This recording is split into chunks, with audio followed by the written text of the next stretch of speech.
just in, we begin this hour with breaking news. When news breaks, ESPN 1063 has it covered. We've had developments. ESPN 1063 can now report.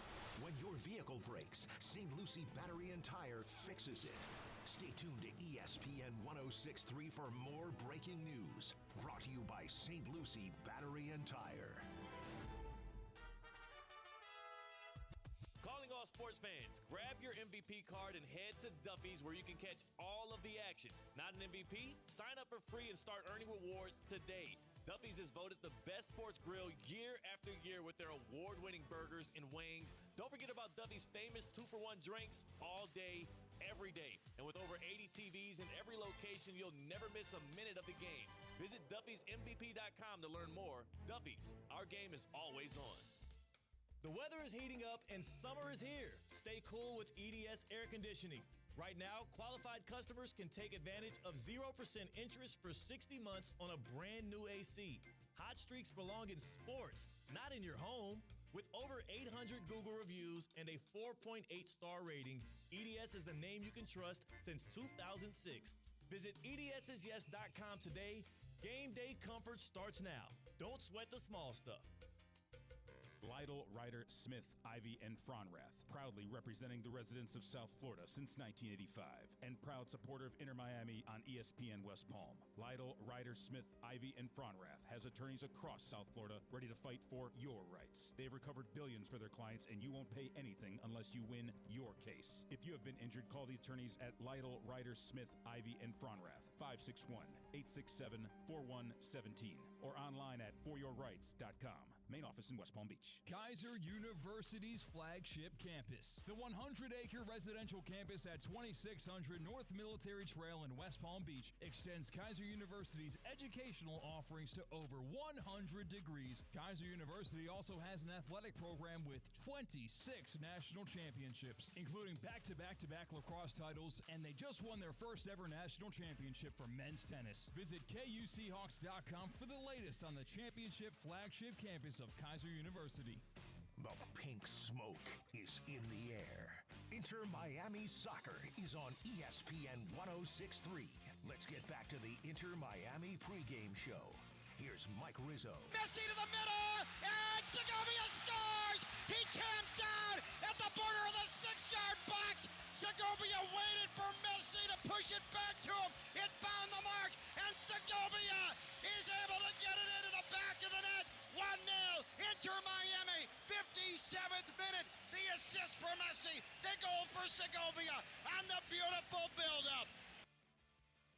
Inter Miami winners against Atlas the last time they were in action in Leagues Cup. Welcome on back to your Inter Miami pregame show. I am your host, Mike Rizzo. We are just moments away from going live pitch side, about 10 minutes away from pitch side action. Ken Levica on the call coming up tonight, the voice of the Inter Miami Herons, as Inter Miami will be doing battle against Necaxa coming up tonight. Necaxa right now, who is currently the 7th ranked team in Liga MX. Liga MX just getting that season underway down there in Mexico. And certainly Necaxa has been a team who has made a lot of moves recently. A lot of moves in the offseason to make this a better squad. Now, I'm at your mercy, folks. I said 7th in Liga MX. They're 7th on the League's Cup table. Apologies about that. They're currently 7th on the League's Cup table. They beat Atlanta United 3-1. So Inter Miami and Necaxa, both winners of their first matchup in League's Cup. They beat, as I've mentioned, Atlanta United 3-1. So certainly Necaxa, a team who is probably going to be up there as far as League's Cup action for a possible top 4 finish, and a team who I think could at least finish top 8 within Liga MX. And actually, I'm not at your mercy, folks, because believe it or not, in Liga MX, they are top 7 as well. So I spoke too soon. How about that? Necaxa top is number 7 in Liga MX, and they're number 7 on the Liga MX table when it comes to League's Cup. But Atlanta United fell victim to Necaxa, as we said, in the League's Cup action for Necaxa in their first matchup. But Inter Miami going to try to not fall into that trap as we inch closer to kickoff coming up tonight. I do like the 11 for Javier Mascherano tonight. Obviously, when you have Suarez and Messi up top, I think great things happen. I'm a fan of the 4-4-2. I'm a fan of when Mascherano does decide to go with the 4-4-2. Now, I think Rodrigo de Paul can make things a lot more easier in that central pivot of the midfield. I think he does. He's that total box-to-box man. I mean, I mentioned how much I liked Yannick Bright throughout the MLS season when he's been healthy and available. I mean, Rodrigo de Paul is Yannick Bright times 2. He is a 31-year-old Argentinian who really could play in the Premier League, La Liga, all of the top leagues in Europe. I mean, he could really play at any level in any competition in the world. So for Rodrigo de Paul to be there in the central pivot in the midfield, I think is something we shouldn't take for granted as Inter Miami fans. I truly think Inter Miami is a top team in the North America with Rodrigo de Paul in that central pivot. Now, I think it could have made things more interesting in the Gold Cup if you had de Paul for that. I think he would have helped out against teams like Vancouver who like to get out and run. I think he could have been an enforcer in the middle. So I'm certainly looking forward to de Paul and what he is going to be able to do, not only in Leagues Cup, but also in future competitions for years to come. But the task at hand tonight is Necaxa, and Necaxa with a 3-4-3 tonight. De Bruyne, Peña, Calderon on that back line. You got Palvicino, Jacob, Rodriguez, and Romero at midfield.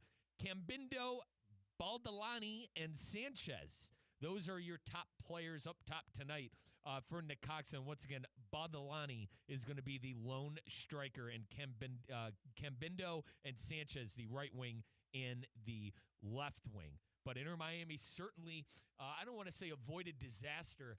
I want to focus on the positives. They really did a fantastic job of getting a result in the Leagues Cup game against Atlas. Atlas, another Liga MX team who's certainly looking to be a threat on that Liga MX table and for this competition in Leagues Cup. Now, it's going to be tough, I think, for any team who loses or doesn't get a win at this point. I think when you look at the top teams in Liga MX and in the MLS in Leagues Cup, it's going to be the top 4.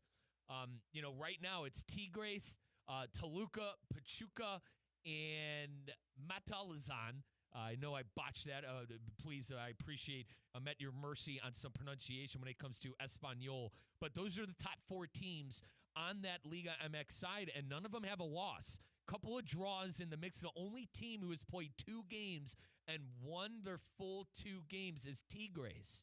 Mazaltan, I think I got it that time, Toluca, Pachuca, and Puebla. Those are the teams that have played 2 games so far. Each of them have a draw in the mix, while you got Puebla on the other side who got a loss. Montreal were able to defeat them the last time that they were out. So I think it's really going to come down to who wins all 3 of their matchups. And on the MLS side, there are no teams right now who have won all of their matchups. You got one team in Columbus who has been able to avoid any sort of loss of points. And I mean loss of points. They've not picked up a loss. They got a draw in their first fixture, and then they ended up winning their next fixture against Puebla. So the Crew drew Toluca, and then they won against Puebla. Right now, they are the only MLS team who does not have a loss after playing 2 games. So Inter Miami, I'm sitting here being critical of Leagues Cup and the way that they kind of handle the top 4 teams advancing. If Inter Miami wins their 3 games, they're probably in a great spot to advance. I guess we're just going to have to wait and see how many teams win all 3 games. And if Inter Miami does pick up a loss or a draw, knocking on wood that they don't pick up a loss, but say they do pick up a draw, then it is going to come down to goal differential if they do have the same amount of points as an MLS counterpart. Once again, this is phase 1 of Leagues Cup, July 29th through August 7th. Phase 1, 36 total teams, 18 from the MLS, 18 from Liga MX. Each club plays 3 matches against teams from the opposite league in the same region, and points accumulated in league-specific tables is how we're going to decide who advances, respectively, for the MLS and Liga MX. If a team has the same amount of points, say Inter Miami and Columbus and whoever, for theoretically speaking, have the same amount of points, then it comes down to goal differential 1, goals scored 2, head-to-head results 3, fewest disciplinary points, a.k.a. cards 4, and then drawing of lots, as I like to say, rock, paper, scissors, coming down to number 5. So Leagues Cup action tonight coming up at Chase Stadium. We are moments away from sending you pitch side to Ken LaVicka, and we actually are going to do that right now. When we return, we're going to hear from the great Ken LaVicka, who is the voice of the Herons. We got our OG Oscar Gonzalez on site as well. Chase Stadium. We're going to go live after this break on the Inter Miami Radio Network. The weather is heating up and summer is here. Stay cool with EDS Air Conditioning. Right now, qualified customers can take advantage of 0% interest for 60 months on a brand new AC. Hot streaks belong in sports, not in your home. With over 800 Google reviews and a 4.8 star rating, EDS is the name you can trust since 2006. Visit EDSIsyes.com today. Game day comfort starts now. Don't sweat the small stuff. Lytle, Ryder, Smith, Ivy, and Fronrath, proudly representing the residents of South Florida since 1985, and proud supporter of Inter Miami on ESPN West Palm. Lytle, Ryder, Smith, Ivy, and Fronrath has attorneys across South Florida ready to fight for your rights. They've recovered billions for their clients, and you won't pay anything unless you win your case. If you have been injured, call the attorneys at Lytle, Ryder, Smith, Ivy, and Fronrath, 561-867-4117, or online at foryourrights.com. Main office in West Palm Beach. A bicycle kick is a risky move, and risky can be exciting for soccer, but not for your money.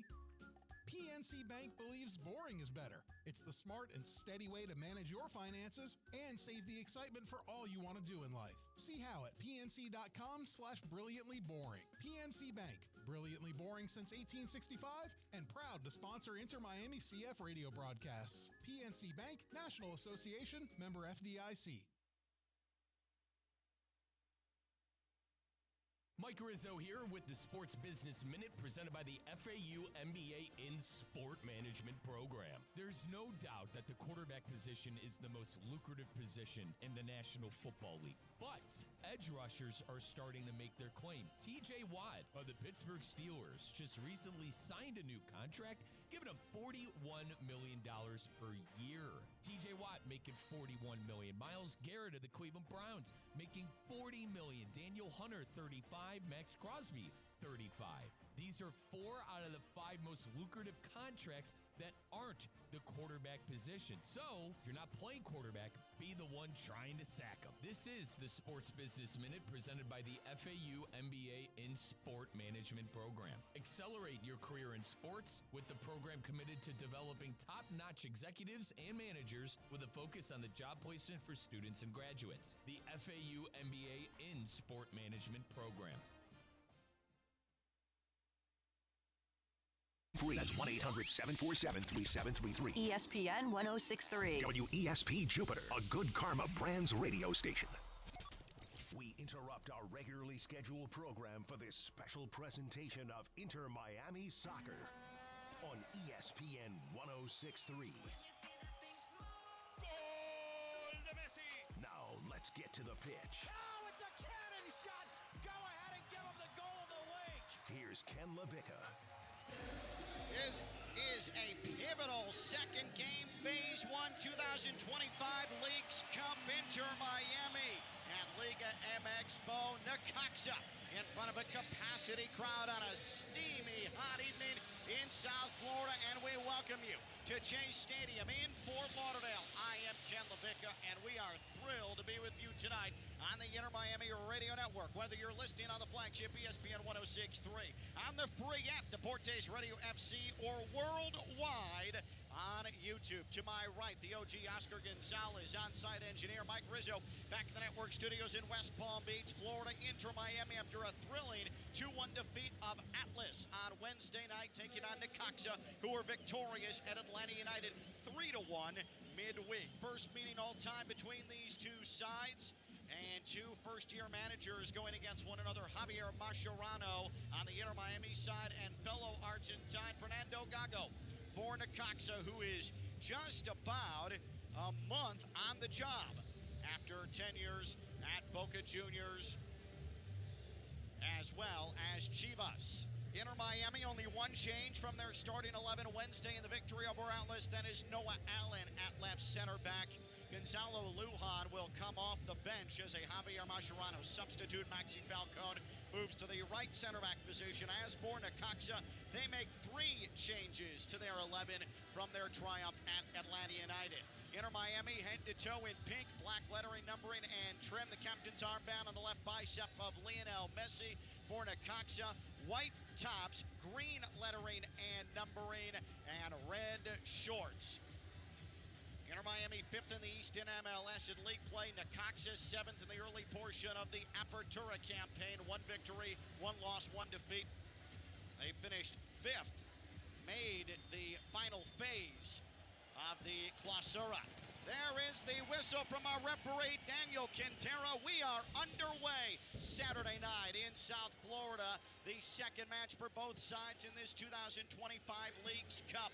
And this one is key. A ton of importance because not only do these sides want to keep pace atop their respective MLS and Liga MX table in this competition, but goal differential is key. And Inter Miami, despite the win over Atlas on Wednesday, only a +1 goal differential. They sit 3 places outside of safety, trying to achieve the knockout stage in this competition with 2 matches, including tonight, still to go. At kickoff, it is 88 degrees on a day that reached 98 in Fort Lauderdale. It is hot and sweaty. There was a breeze here at Chase Stadium, but that stopped about a half an hour ago, and now it's just a sauna here at this venue. Not many clouds in the sky, full sunshine. The sun setting here in South Florida behind us, which is the west. And Inter Miami will attack left to right in the opening 45 minutes. We are just a minute in. Inter Miami with a back line of Jordi Alba, Noah Allen, Maxi Falcone, Marcelo Weigott, all in front of goalkeeper Rocco Rios Novo, 24 years old. Probably his best match in an Inter Miami shirt against Atlas on Wednesday. In the midfield for Inter Miami, Telasco Segovia, Sergio Busquets, Rodrigo De Paul, and Tadeo Allende. And then the top 2 in Javier Mascherano's 4-4-2, Luis Suarez and Lionel Messi. Inter Miami's had the vast majority of the ball here through the opening first minute 40, and they play out of the back in their left defensive third. It's rolled onto the keeper, Rocco Rios Novo, in all blue tonight. A very aggressive press in the back from Necaxa, and a foul is called as Maxi Falcone is absolutely blasted to the turf along the near touchline in the left defensive third. And that was Diber Cambindo, who really rocketed his way into Falcone.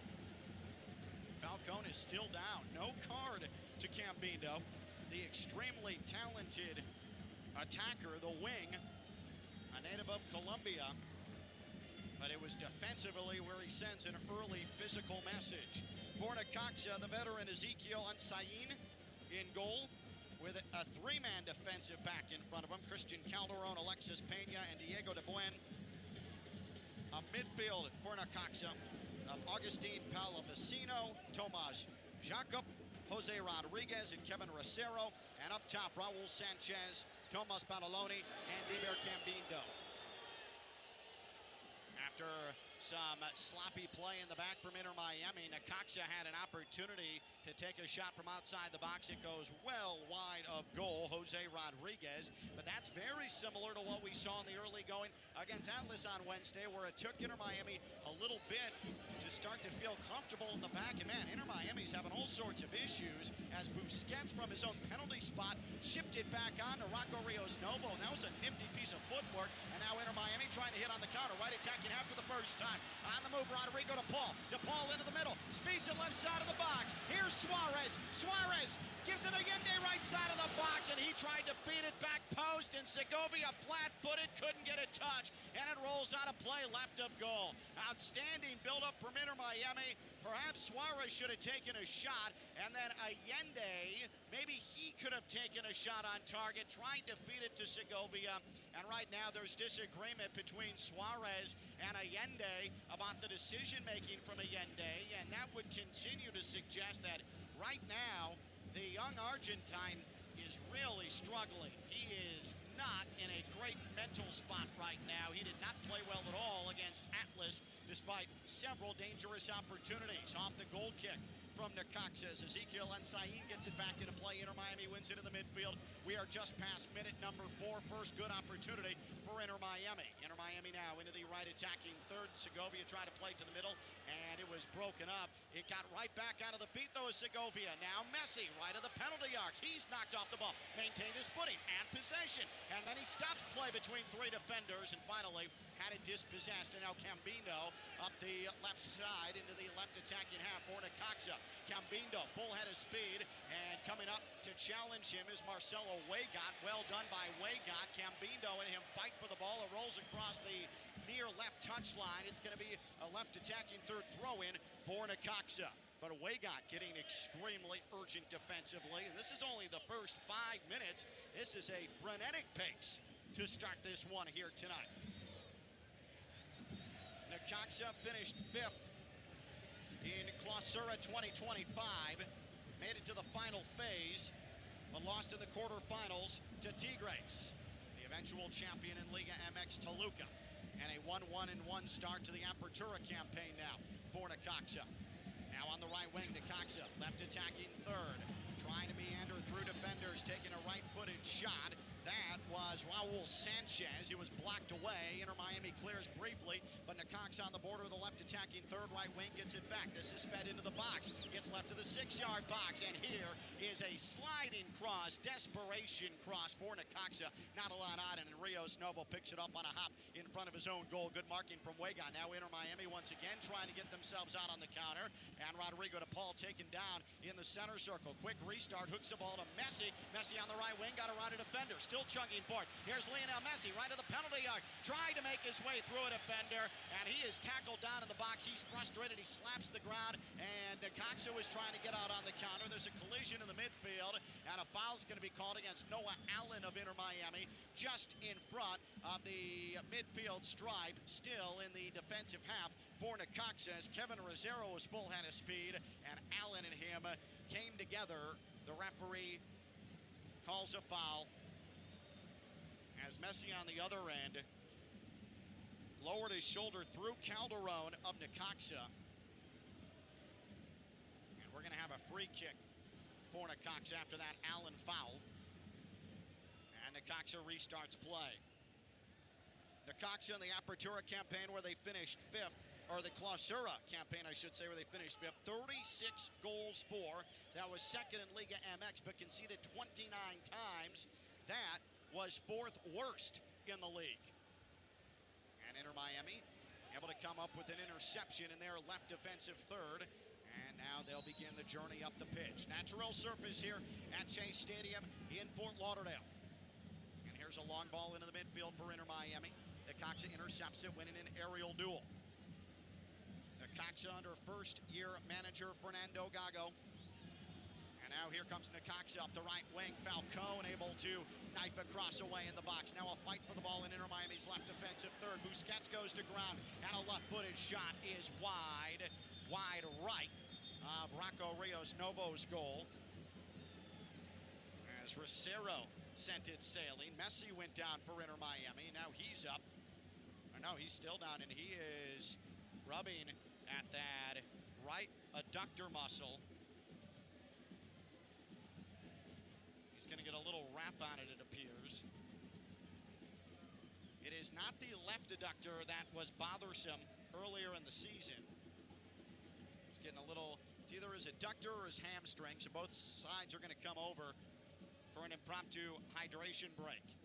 8:15, 8:16, 8:17 on the first half clock as Messi gets some attention from the physio. There are some Inter Miami players that are starting to warm up. Across the end line to our left. Does this mean that Lionel Messi is preparing to come off?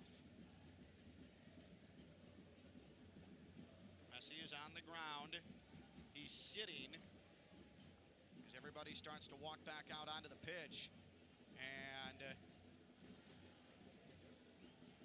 we continue to wait and see if this is something that might require some more attention than just a little spray here for Lionel Messi. It's hard to read his face, so it's hard to tell if something is of concern or not. He doesn't appear to be writhing in pain. And again, he's sitting, looking around, communicating with people. Kramaski and Pico are walking towards the coaching box. And there is a hush that has fallen over this sellout crowd. And we get a look, and it looks like Messi, there was a collision as he got towards the box. Not particularly sure. Messi remains getting treatment, getting that hamstring rubbed. And Federico Redondo is now up for Inter Miami. It looks like he's putting shin guards on. And, I mean, all of this would point to Lionel Messi coming off here in the 10th minute due to injury. So that certainly puts a whole lot of questions into Inter Miami and their ability to make the knockout stages of the Leagues Cup. And now it'll be worldwide attention onto the right hamstring area of Inter Miami. Messi's night is done. Incredible. So Messi has to come off, and this is about to take over social media as he heads straight to the dressing room. So Lionel Messi departs in the 10th minute. And Federico Redondo will come on for Messi. And Messi is going to trudge to the dressing room. Bad news here for Inter Miami. Not only for the Leagues Cup, but who knows going forward. And this has taken a lot of the energy out of this stadium now as we are past 11 minutes gone. 0-0 Inter Miami and Necaxa. And Inter Miami gets the ball back into play. Here's Suarez right attacking half. Chips it forward. Here's Rodrigo to Paul, middle channel. He heads it to the left. He has Segovia. Segovia into the penalty arc. Has to drag. Segovia right foot. And he scored! He picked it out upper right. What a shot from Segovia. Took his time. And he aimed it past the keeper and Sain. Segovia, just moments after Messi has to depart with injury, sends Chase Stadium into a frenzy. 1-0, Inter Miami, 11th minute, second straight match with a goal for Telesco Segovia. What a snipe. Well, that'll get people excited again here at Chase Stadium. Messi goes down, Segovia says, I'll take care of it. Beautiful build-up. Suarez to DePaul, who made a phenomenal header in traffic. Sent it into some real estate for Segovia to operate. Got into the penalty arc. The defender didn't close him down, and Segovia with a right foot was able to needle point that ball inside the near post. 1-0 Inter Miami, an early strike for the men in pink. On a night where Lionel Messi has left in the 10th minute with a right leg injury, Telesco Segovia scores for Inter Miami just moments later, but it's also a night where Inter Miami will hope to try to, if they're going to be victorious, make it a multi-goal triumph. A good start in the 11th minute, but now they need to keep the foot on the gas. Here's Inter Miami in the right attacking third again. Weigand, right of the box. Weigand floats it to the middle, and it's cleared away by Necaxa across the right end line. It was left-footed away at about the penalty spot, and Inter Miami will have its first set piece of the night. It's an Inter Miami corner presented by Leiter Ryder Smith, Ivy, and Fronrath, representing injured people and their families for more than 35 years. Visit foryourrights.com. Rodrigo to Paul is going to send it an outswinging near side to far side corner from the right attacking third. Inter Miami sets up some bodies left of the penalty spot. 1-0 Inter Miami. DePaul Sends it to the near post, headed away by Necaxa, and the chase is on. On the outside right channel, Segovia wins it for Inter Miami. Here's DePaul. He's going to roll it out 30 yards away, near right touchline, Wagon. Wagon whips a square ball to the opposite side, and Suarez is on the end of it. He'll float it to the box. Segovia almost got a sliding right foot on it. In fact, he did, but it chopped into the ground, and it's taken on a hop by Unsain. But Segovia once again making himself dangerous, playing that number 10 role for Inter Miami.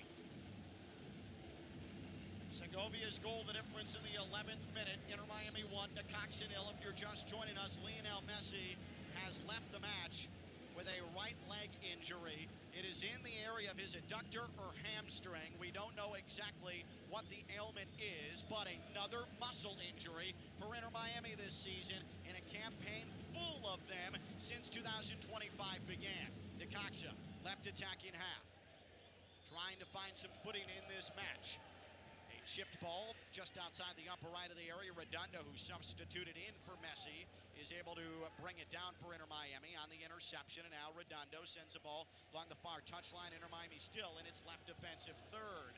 As twilight descending on South Florida, DePaul, a lot of room to run in the midfield, and tried to pick out Allende, who was coming up the right channel. The pass never got through, though. Perhaps a bit early to pull the trigger on that pass for DePaul. And now Necaxa will come out of its right defensive half. We are quarter of an hour in. 1-0, Inter Miami on top. Necaxa in its 101st year of existence. Play Aguascalientes, Mexico. And they have quite a rich history, though they have bounced around several times throughout the nation of Mexico in their existence. Three-time champions of First Division football in Mexico, 95 and 96, and then won the winter season, 1998. Inter Miami, right attacking half. On the far side along the touchline into the left channel, Suarez plays a 1-2 to Alba. Alba left of the box, low dribbling cross, didn't get a lot on it, and Necaxa clears across the far touchline. It'll be a right attacking third far side throw in for Inter Miami. Necaxa finished dead last in 2023 Apertura in Liga MX, but a steady climb since then. 9th in the following Clausura, then 13th, and then 5th in Clausura 2025 in that trip to the final phase where they were ousted by Tigres in the quarterfinal. Find themselves trailing here tonight. Inter Miami right attacking third. Allende along the touchline. And Redondo able to split two defenders in traffic near the midfield stripe. And Wagon is going to play a ball back as Falcone trying to shield off an attacker. And a foul is called on Falcone. It was a weak ball back from Wagon, but Falcone, instead of trying to usher the ball all the way back to his keeper. Oh, it's a straight red. Oh, my goodness. Maxi Falcone has been shown a straight red left of the penalty arc. That seems massively extreme. Cambindo had a beat on the ball, but Rocco Rios Novo is going to be the first there, the Inter Miami goalkeeper. And the referee, Daniel Quintero, has put a stranglehold on this match, inserting himself with an extremely aggressive red. That is absolutely ridiculous. Wagon along the midfield stripe near touchline, played a ball back. It was a weak pass backwards. Falcone should have played it and should have escorted it back to the keeper. Falcone simply just ran ahead of Cambindo, and a straight red is shown. That's one of the weakest straight reds you'll ever see in the sport, period. That is an absolute disaster. So Inter Miami now, with Messi injured in the 10th minute and having to leave the match, is down to 10 men in the 18th minute. I cannot believe that. That is absolutely atrocious. Falcone simply just ran briefly across the path of Cambindo. And it's Cambindo who made the contact. They're checking the red card, denial of scoring opportunity. If there's anything just in this world, Falcone is staying on the pitch. I mean, that would be an injustice if Falcone is sent off.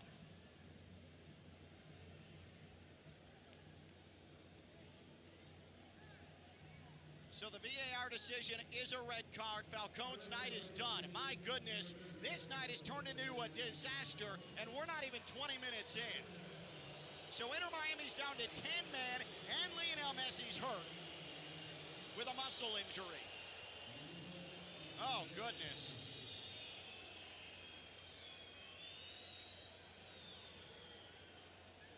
So now Javier Mascherano has an absolute wall of rock to climb here. We are only at 19:20 on this first half clock. Necaxa has a free kick left of the penalty D as Falcone trudges off straight red. Again, one of the weakest straight reds you will ever see. Messi had to walk off the pitch with a right leg injury 10 minutes ago. All in between that, Telesco Segovia scored for Inter Miami. But so much for winning by multiple goals here tonight in this absurd Leagues Cup format. Augustine Pallavicino stands over it for Necaxa. His right foot is about 7 feet up over the crossbar and out of play. So now Inter Miami is going to have to dig in and hang on for dear life for 70 minutes and then some. Strap it in. This is going to be quite the roller coaster. Ken LaVicka here with you at Chase Stadium in Fort Lauderdale. And this is Leagues Cup Bizarro World. This is Twilight Zone stuff here. And the sun hasn't even fully set in South Florida. 1-0 Inter Miami, 20th minute. Inter Miami's down to 10 men on a horrific call of a straight red against Maxi Falcone. Lionel Messi had to leave in the 10th minute with a right leg injury, and now Necaxa is on the ball. Here's a play through, intercepted by Noah Allen of Inter Miami, and Inter Miami still in their left defensive third. Gonna have to play out of the back. Allen, good job finding Suarez. Suarez rolls it to the middle, and now Inter Miami's on the counter on a sweet ball from Suarez. Up the far side, right attacking half. This is Allen for Inter Miami. Now Telesco Segovia. Segovia's going to play it back to Alba, and now Redondo on the left channel. He was grabbed, the referee not calling anything. Daniel Quintero sure had no problem inserting himself on the Falcone red, and now a delayed whistle on a foul that is about 42 yards away from the Necaxa goal. And it'll be Jordi Alba to deliver a free kick. Inter Miami entered tonight one of the best first half scoring teams in the hemisphere. 27 in the first half in MLS play, and they get another one here tonight. Here's DePaul in the middle channel. Now Alba 40 yards out far side. Inter Miami in the right attacking half. Here's a good turn from Segovia. He goes tumbling down, and a whistle and a foul. Segovia extremely active tonight, taking on that number 10 role. The foul is called on Tomas Jakob of Necaxa, and Inter Miami's going to try and whip something in here. What a very, very weird feeling in this venue right now. Rodrigo DePaul stands over it. Again, this is about 32 yards out, even with the far post. This is lobbed to the back post. Necaxa cleared it away briefly. It trickles to the upper right of the box and out.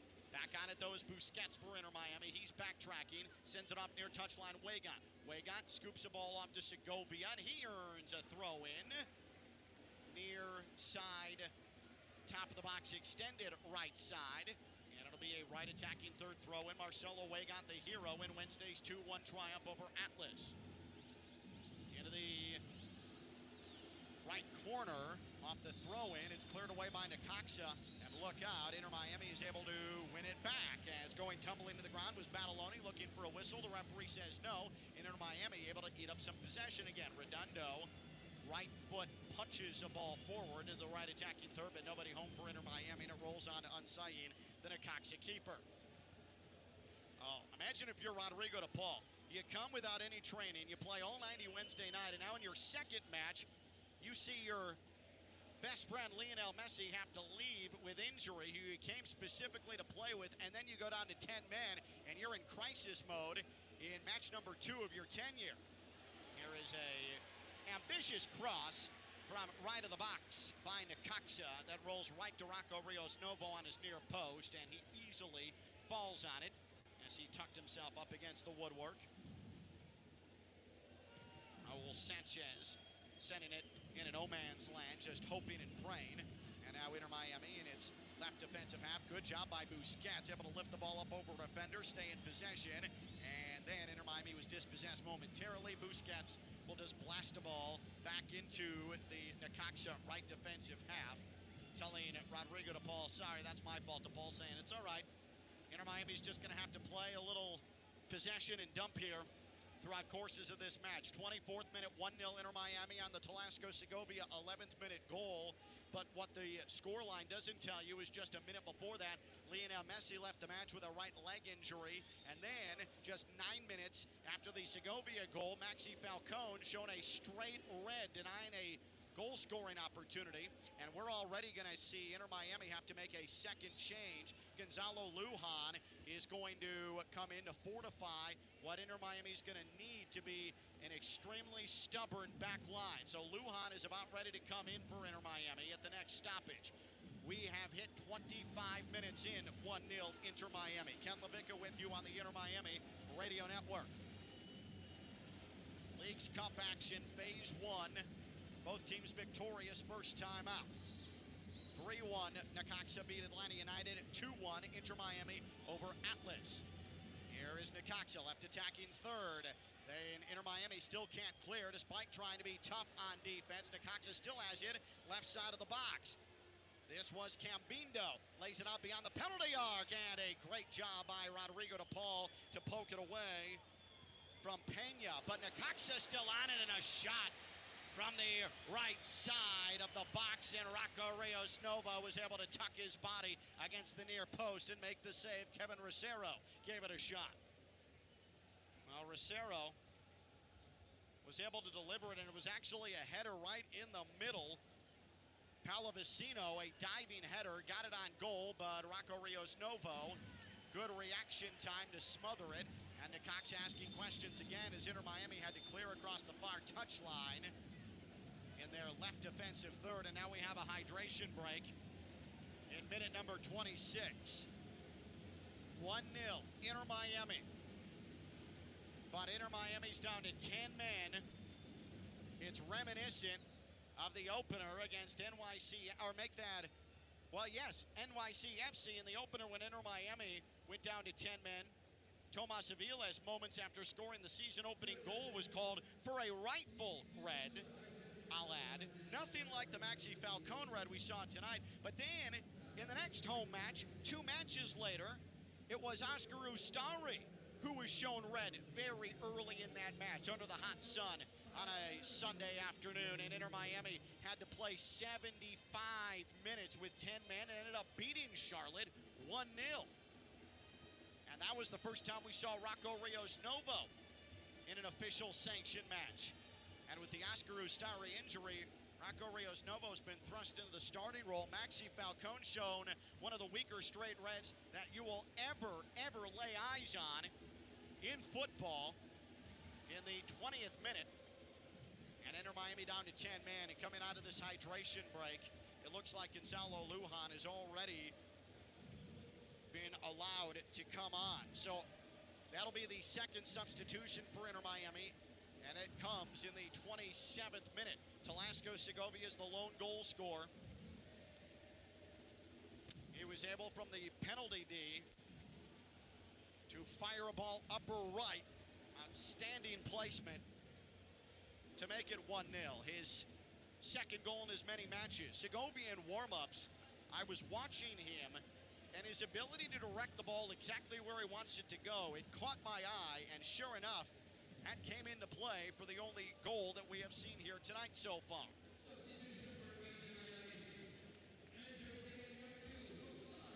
So Lujan, Tadeo Allende exits. Inter Miami going big-time defensive lineup now. And this is where the format of the tournament really becomes a disadvantage for Inter Miami. You, in what was a pivotal second match to try and pile up goals because goal differential looms so large to get in to the 8-team, 4-per-league MLS and Liga MX knockout round. Inter Miami down to 10 men, just simply going to have to play for 3 points. Try and hunker down for the vast majority of the match and not create any separation. So now we're back out of the hydration break. 1-0 Inter Miami. Necaxa has it left, attack in half. Gonzalo Lujan is the first substitution, but the second change. He's the second substitution, I should say, for Inter Miami. And Allende is the third man off. Messi, injury. Falcone, red card. Now Allende with Lujan taking him off. Necaxa, who was dominated in possession Wednesday in the 3-1 win at Atlanta United. Atlanta United had 58% possession in that game. Necaxa almost surely is going to win the possession battle now, with Inter Miami down to 10 men. About 3/4 of this match when all is said and done. Necaxa staying patient, and it's moved to the left wing. Calderon lobs the ball into the box, headed away by Lujan of Inter Miami, and then Weigott launches a ball across the left touchline, 20 rows deep. Left attacking third, near side throw incoming for Necaxa and Christian Calderon. And it's won immediately by Inter Miami. Here is Luis Suarez. He's ripped down in the left attacking half. The referee blows the whistle and a foul. And Inter Miami will restart play with Rodrigo de Paul. Inter Miami 3 red cards in MLS play, but hadn't been shown a card since match day number 3. And an inopportune time to be shown red again here tonight in the second match of the first phase of the 2025 Leagues Cup. Inter Miami, the 2023 champions. Necaxa, their best result, round of 32 last year, but then were annihilated by San Jose 5-0. Off the restart, Necaxa back on the ball. This is played forward, about 30 yards out. Jakob, but Jordi Alba able to be a pest and at least roll the ball back into the Necaxa right defensive half. This is a quiet Shea Stadium right now as we are past the half-hour mark. 1-0 Inter Miami. Here's a good tackle in the middle by Suarez, but a late whistle and a foul against Suarez on that center dot. Palavecino is uncomfortable, and now he pops up. And Necaxa to restart things in the midfield circle. Inter Miami looks on as Necaxa, right to left in the attack, goes back to work. Attack in midfield, right of the circle now. Across the circle, a pass traverses. And it'll be delivered back to the right defensive half. And Alexis Pena of Necaxa. Pena started every match from Apertura 22 to Clausura 24 for Necaxa. That has weaned off a bit in the subsequent seasons. Jordi Alba whips the ball back to the midfield stripe. It's controlled by Necaxa in the attacking midfield. Pena now to Calderon in the midfield circle. 32-40, 32-41 on the clock. 1-0 Inter Miami. Here is a cross and a goal for Necaxa. A beautiful low cross was delivered by Raul Sanchez, and then Baldoni blasted it home with a left foot from about 9 yards out. The marking was poor. Inter Miami pays. We are level 1-1, 33rd minute.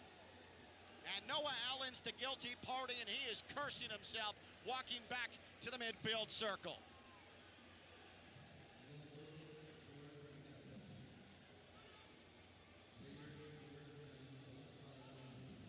So Tomas Palaloni has drawn us level 1-1. And that was horrendous marking from Noah Allen. Palaloni had 2 goals in both Clausura 25 and Apertura 24. And it is his first ever Leagues Cup goal.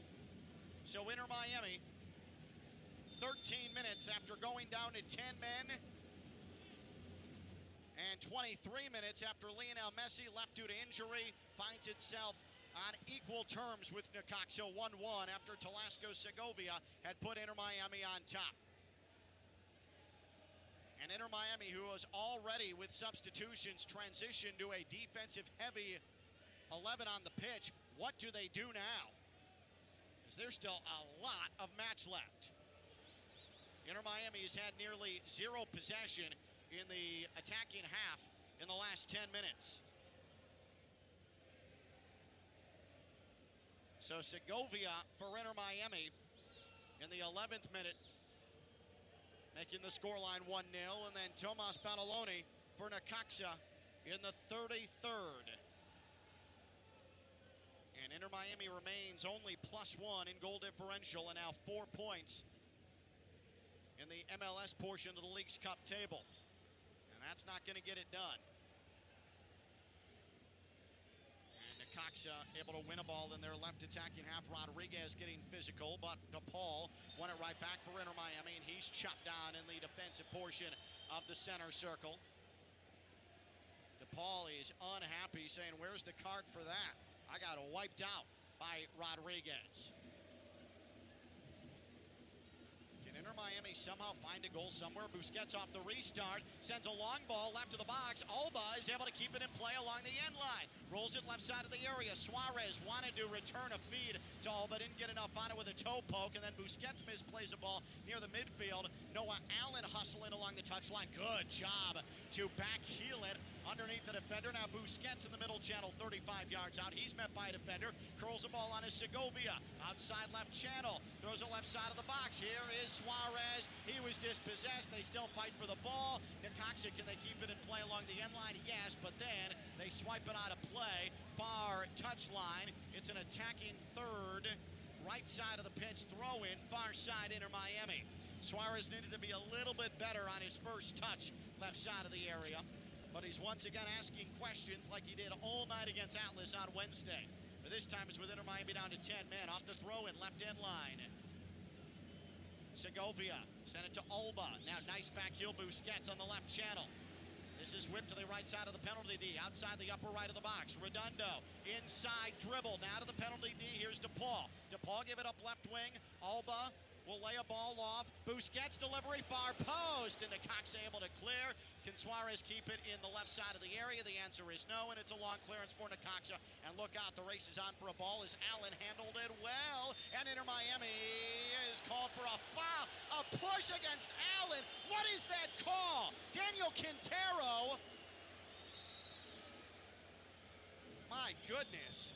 There was a push on a long ball called against Noah Allen, who rightfully won an aerial duel.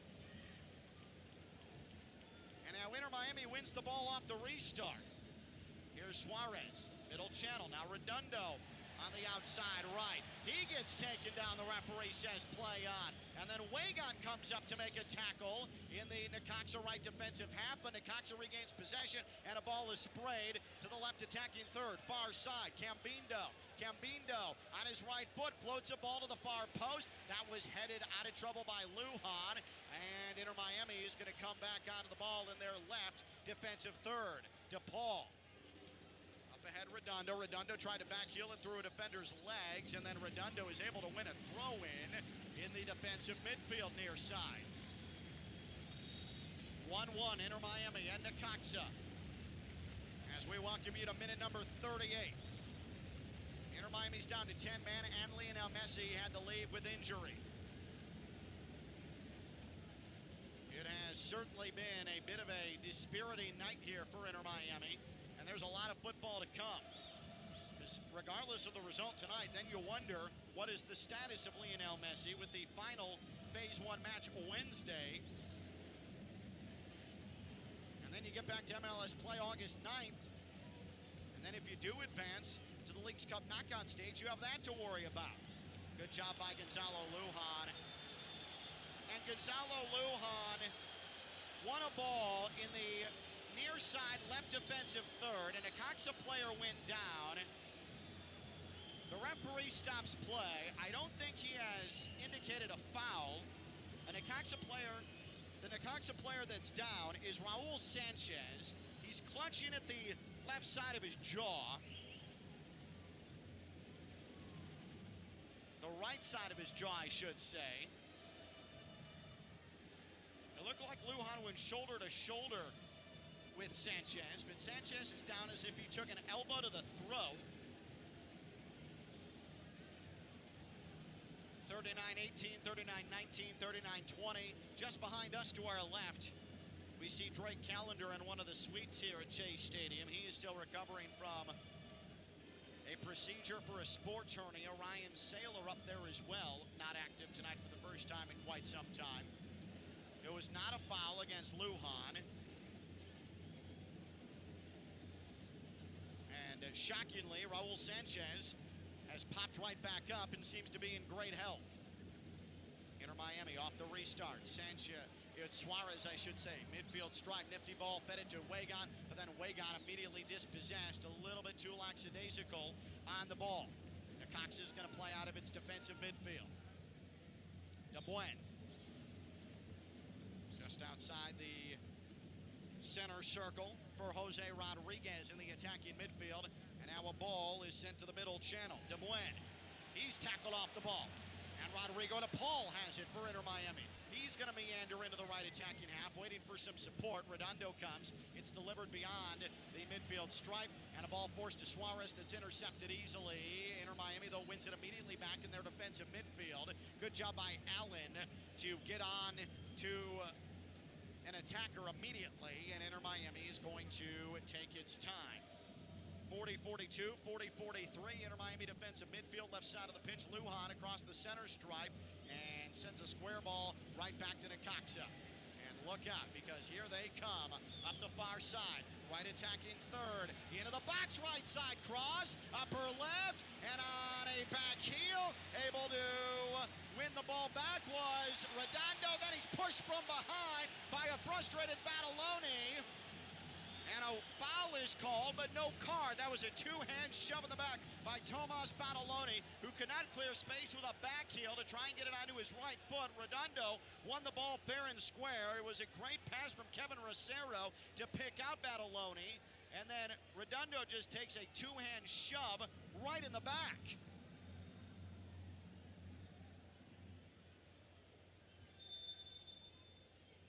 So in the right portion of his own box, Inter Miami keeper Rocco Rios Novo is going to get play back underway, and he rolls it to the opposite side of the left defensive half. Jordi Alba, now Segovia. Right to the midfield stripe, Redondo into the attacking half near side. Away got briefly back to the defensive portion. And now Redondo lobs the ball up the near touchline, right attacking third. Wagon fighting for it, and he won it momentarily. And then a Necaxa player just falls to the ground, grabs the ball, gets the benefit of the whistle. It's Christian Calderon. And man, we have seen some soft stuff tonight, including the Maxi Falcone red that was given. The referee, Daniel Quintero, has zero control over this match. And now Necaxa on the run. Good ball in the midfield. Badaloni rolls the ball left side of the box. Cambindo tried to find a teammate, but he was unable to hit the mark near the penalty spot.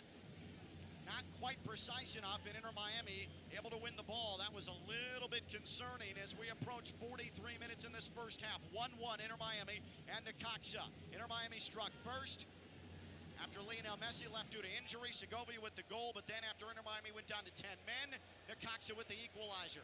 DePaul in the midfield sends a good ball high into the air. Left touchline, Alba sends it upper left of the box. Suarez is bumped down in the penalty area, and the referee says play on because of course. And now there's a fight for the ball middle channel. DePaul for Inter Miami. DePaul surges penalty arc, tried to play it through to Suarez, and he is sent down, and he is going to be called for, it's a foul against Necaxa, I believe. This should be a free kick, Inter Miami, but Lionel Messi's not here to take it. So DePaul drew the whistle from about 5 yards outside the penalty arc. After Suarez went to ground left side of the box, he did a good job of continuing to fight for the ball from his back, kept it alive.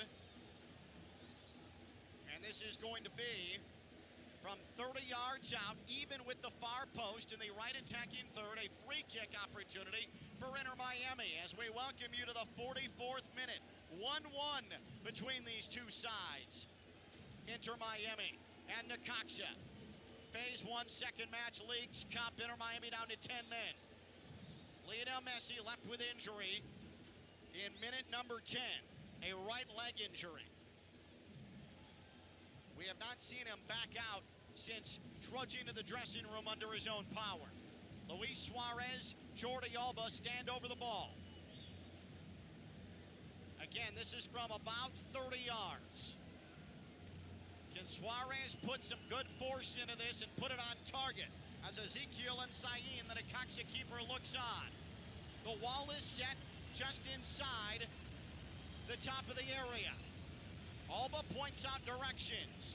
Suarez stands to the left of the ball in this 1-1 match. First half, whistle sounds. Suarez approaches, and he sent it right into the wall with a right foot. But Segovia back on it for Inter Miami, and the Herons reset. Outside left channel, right attacking third. Alba sends it to the box, headed away by Necaxa, but Busquets has it. 5 added minutes. 5 added minutes brought to you by your local South Florida Audi dealers. Test drive the Q5 today at your local South Florida Audi dealer. Visit AudiUSA.com to learn more.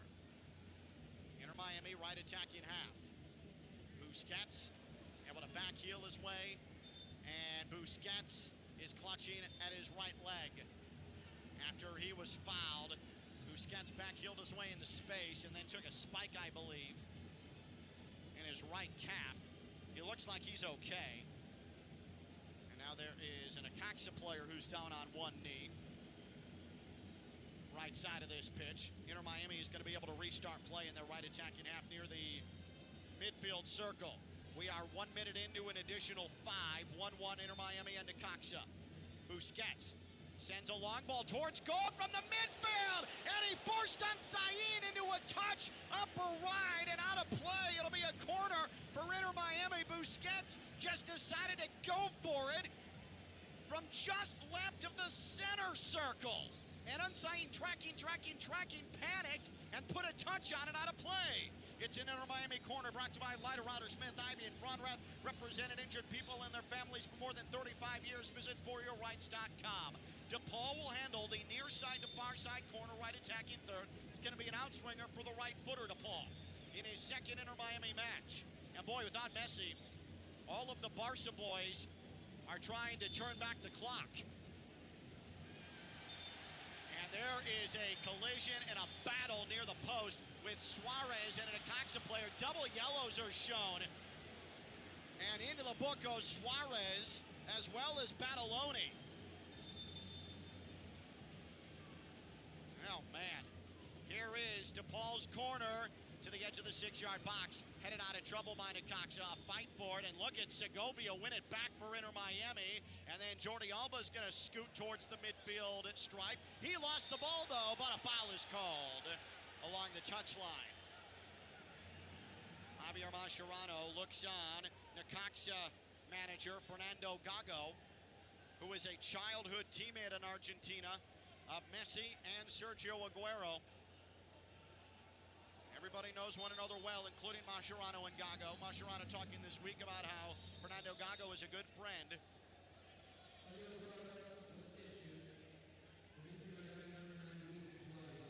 So the official announcement of yellows to Suarez, Inter Miami, Badaloni, Necaxa.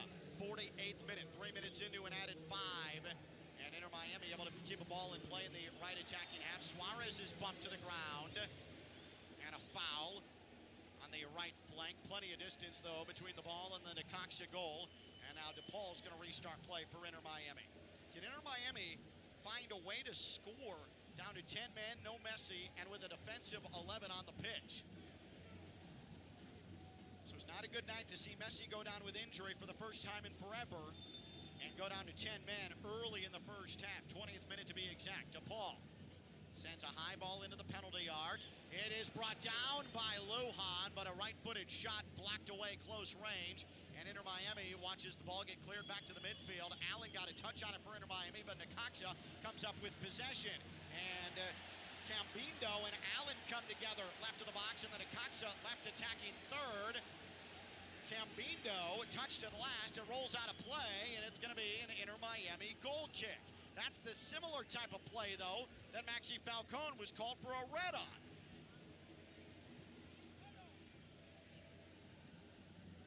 We will describe to you what took place on that Falcone red in just a moment, as it was controversial to be certain.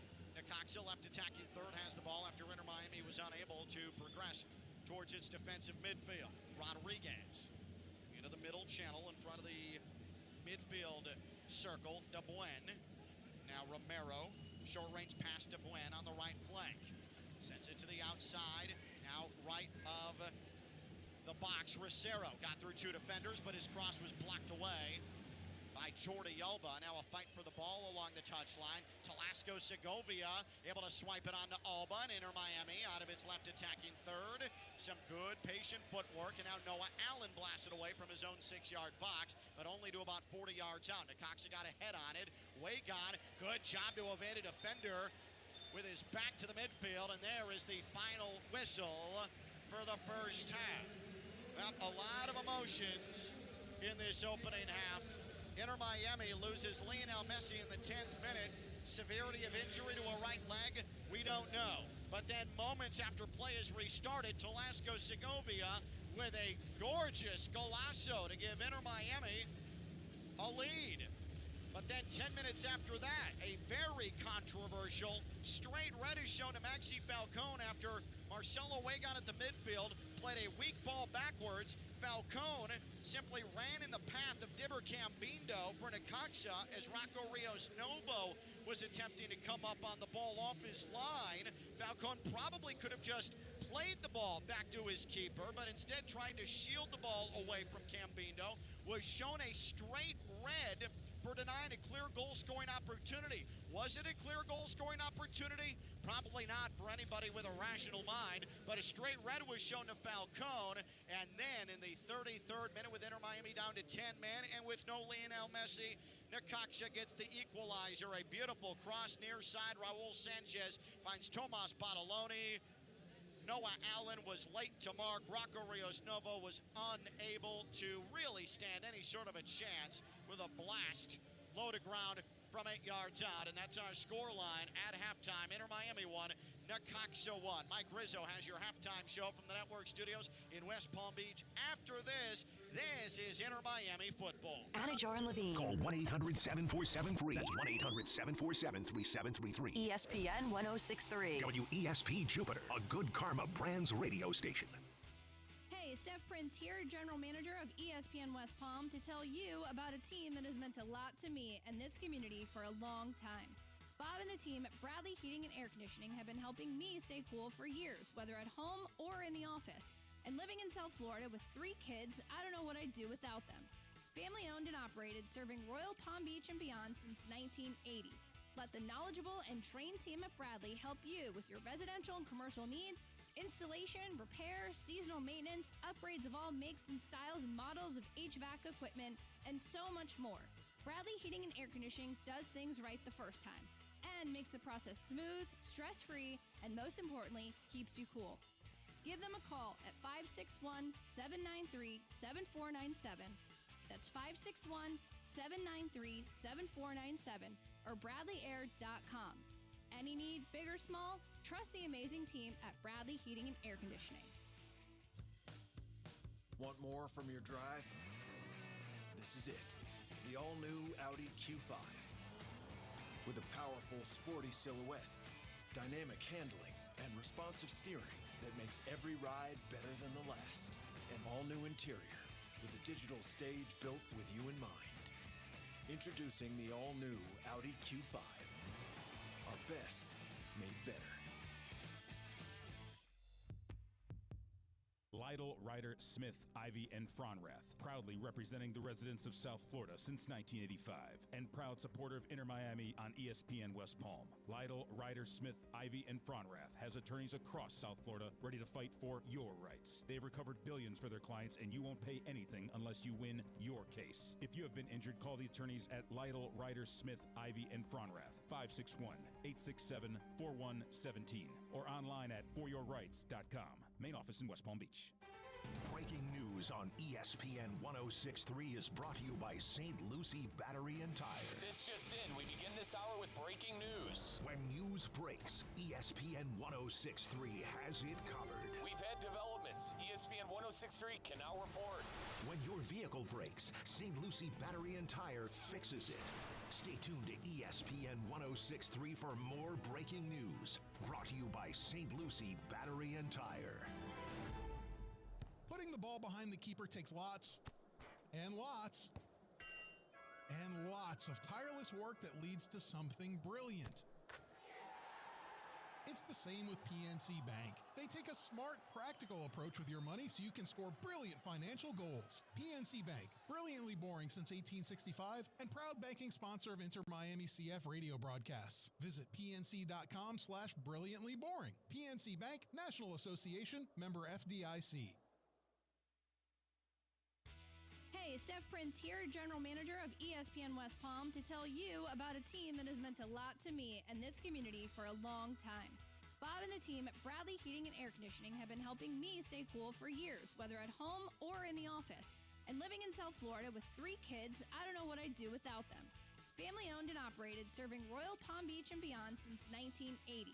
Let the knowledgeable and trained team at Bradley help you with your residential and commercial needs, installation, repair, seasonal maintenance, upgrades of all makes and styles and models of HVAC equipment, and so much more.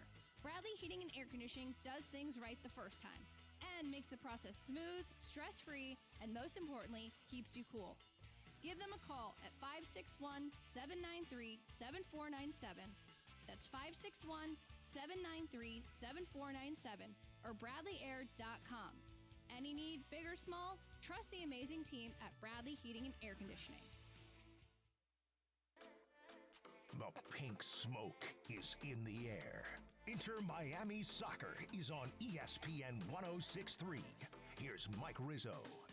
Well, folks, if you're just joining us, Inter Miami tied with Necaxa at halftime 1-1, but that is hardly the story.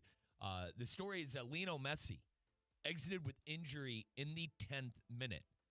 Messi made a pretty great run in the 7th, and when I say the 7th, in the 7th minute, went to ground, and we can only assume at this point, I'm assuming it's a hamstring, but we have not gotten official word on what exactly the extent and what it is for the injury for Lionel Messi. But Messi exiting tonight's game against Necaxa, the second, what we're calling Phase 1 game in League's Cup, the second Phase 1 game in League's Cup, Lionel Messi exiting with injury. We will keep you updated as far as what we're hearing, what the injury is, the extent of the injury.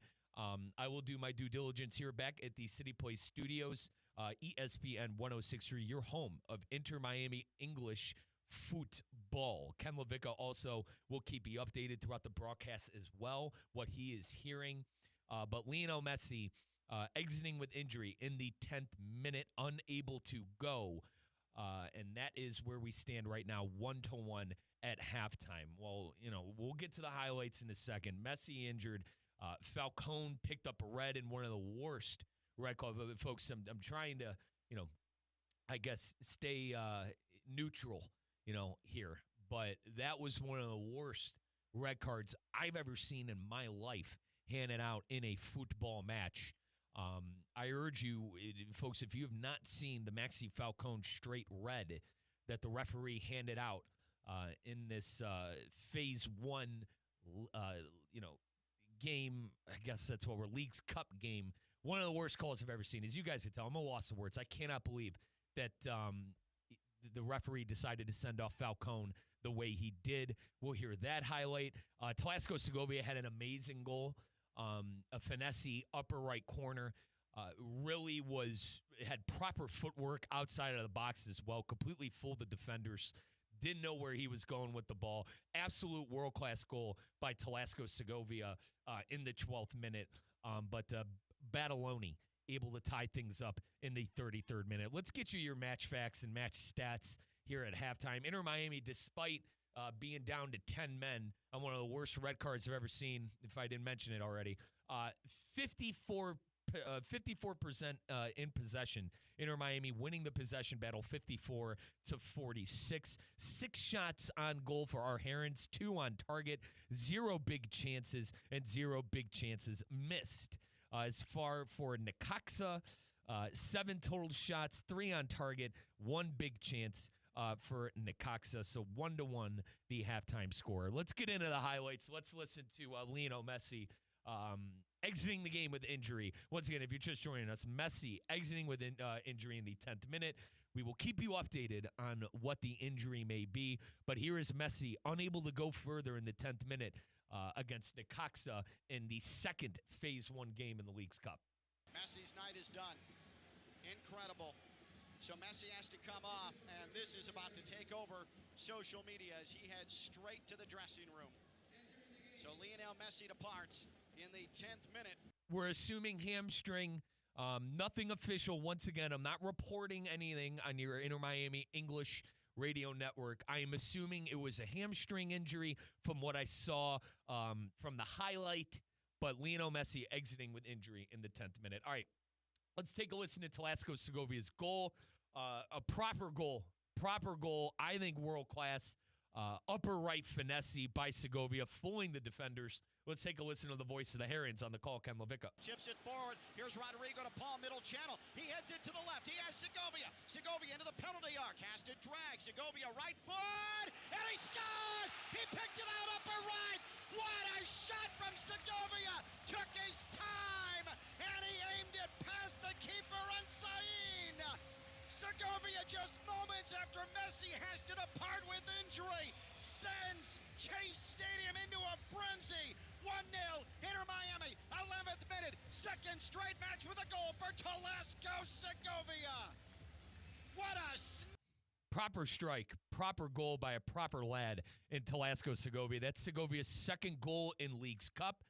He scored a goal against Atlas in the last fixture as well to open the scoring up in the League's Cup Phase 1 game, and he does the same thing here in game number 2 of Phase 1 in League's Cup. 2 goals in 2 games in League's Cup for Telesco Segovia. Now let's listen to one of the worst red cards I've ever seen in my life. It was a weak ball back from Waygup, but Falcone, instead of trying to usher the ball all the way back to his keeper, it's a straight red. Oh, my goodness. Maxi Falcone has been shown a straight red left of the penalty arc. That seems massively extreme. And very extreme indeed. Our great friend and voice in the Herons, Ken Levica, explaining there. I don't think anybody expected a red card in that situation. I urge you all to go maybe to social media, wherever you could get the highlight. I don't think it was a clear, and I don't think it was a clear chance. I really think that was a very, very weak red card. Like I said, I'm trying to be unbiased here. But that's terrible. It is just so bad, that red card. I'm not over it. Necaxa ties things up. 33rd minute. Their striker Bandoloni finding the back of the net. Here is a cross and a goal for Necaxa. A beautiful low cross was delivered by Raul Sanchez, and then Baldoni blasted it home with a left foot from about 9 yards out. The marking was poor. Inter Miami pays. We are level 1-1, 33rd minute. And Noah Allen's the guilty party, and he is cursing himself, walking back to the midfield circle. Tough to defend when you're down to 10 men. Gonzalo Luan also came into the game to bolster the defense, and this is where we're at as we're about to start the second half. About 3 minutes until second half. Let's get you back pitch side to Ken Levica. He will take it all the way till the end of the game. Once again, 1-1, Lionel Messi exiting with injury in the 10th minute. One of the worst red cards I've ever seen in the 17th from Maxi Falcone. Back pitch side, Ken Levica on your Inter Miami Radio Network. Want more from your drive? This is it. the all-new Audi Q5. With a powerful, sporty silhouette, dynamic handling, and responsive steering that makes every ride better than the last. An all-new interior with a digital stage built with you in mind. Introducing the all-new Audi Q5. Our best made better. Lytle, Ryder, Smith, Ivy, and Fronrath, proudly representing the residents of South Florida since 1985, and proud supporter of Inter Miami on ESPN West Palm. Lytle, Ryder, Smith, Ivy, and Fronrath has attorneys across South Florida ready to fight for your rights. They've recovered billions for their clients, and you won't pay anything unless you win your case. If you have been injured, call the attorneys at Lytle, Ryder, Smith, Ivy, and Fronrath, 561-867-4117, or online at foryourrights.com. Main office in West Palm Beach. PNC Bank salutes you, soccer on the radio listener. While others will just read about the match, you're laser focused on every detail. At PNC Bank, we get it. We're all in on helping you make smart money moves and score your financial goals. See how at pnc.com/brilliantlyboring. PNC Bank, proud banking sponsor of Inter Miami CF radio broadcasts and Brilliantly Boring since 1865. PNC Bank, National Association, member FDIC. Breaking news on ESPN 106.3 is brought to you by St. Lucie Battery and Tire. This just in, we begin this hour with breaking news. When news breaks, ESPN 106.3 has it covered. We've had developments. ESPN 106.3 can now report. When your vehicle breaks, St. Lucie Battery and Tire fixes it. Stay tuned to ESPN 106.3 for more breaking news. Brought to you by St. Lucie Battery and Tire. It's Inter Miami Soccer on ESPN 106.3. Let's get back to the pitch. Here's Ken LaVicka.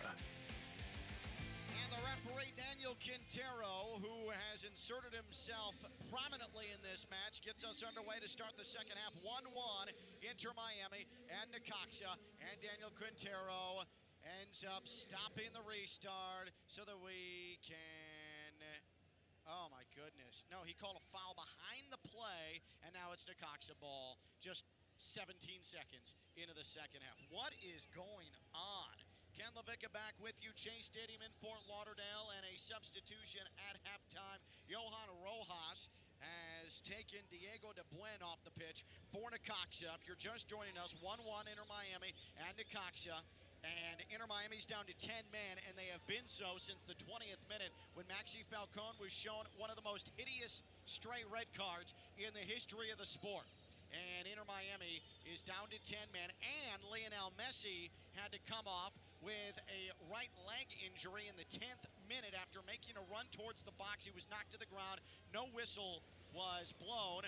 And subsequently, Messi had to go to ground and receive treatment, and it has never come back out onto even pitch side after trudging to the dressing room. He was under his own power, but certainly looks like a muscle concern for Lionel Messi. Meanwhile, Inter Miami desperately needs this match to keep place in the MLS portion of the Leagues Cup competition, hoping tonight that they could win by multiple goals because goal differential based on the format looms so prominently, but it's 1-1 with Inter Miami down to 10 men, and we have just started the second half. Inter Miami on the attack right to left in the second half. Necaxa left to right. Inter Miami head to toe in pink, black lettering, numbering, and trim. Necaxa white tops, red sleeves, red shorts, green lettering and numbering.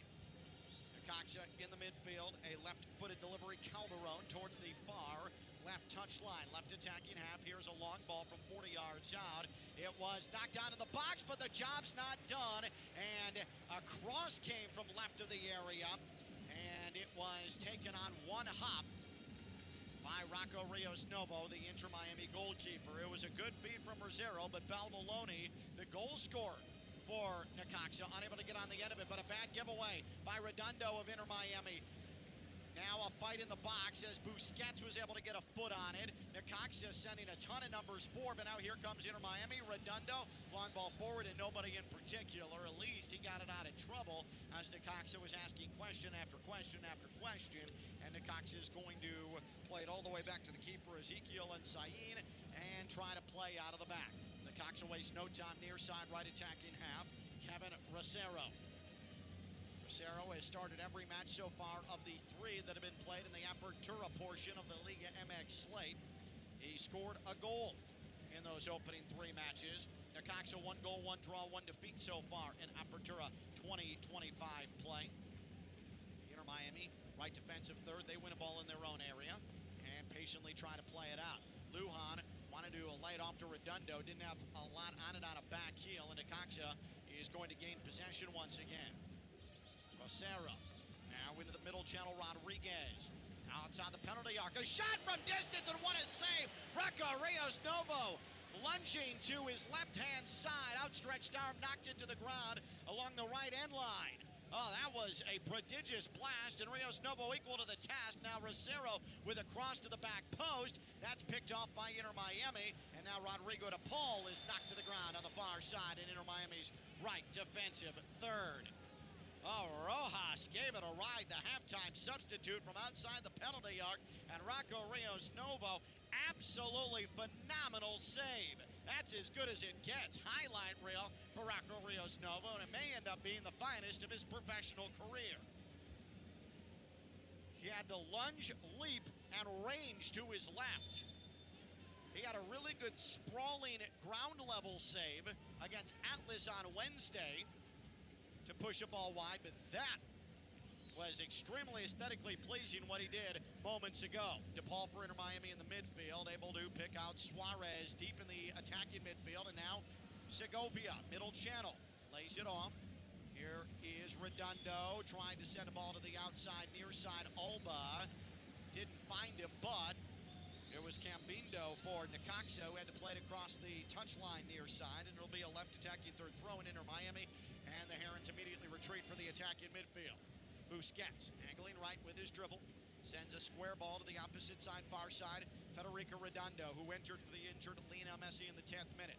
Bad ball far side by Wagon, but it was poked right back onto his feet by a Necaxa defender. Redondo along the touchline far side, wanted Segovia outside the upper right of the box, but it is intercepted by Calderon of Necaxa. Tried to chip a ball over Segovia, hit him in the shoulder. It goes across the end line, goal kick for Necaxa. Inter Miami in MLS play this season, 0 goal differential, dead even in the second half at home, 11 goals for, 11 goals against. They've been a far more prolific side in the opening half of matches. With 10 men, they're going to have to buck that trend tonight.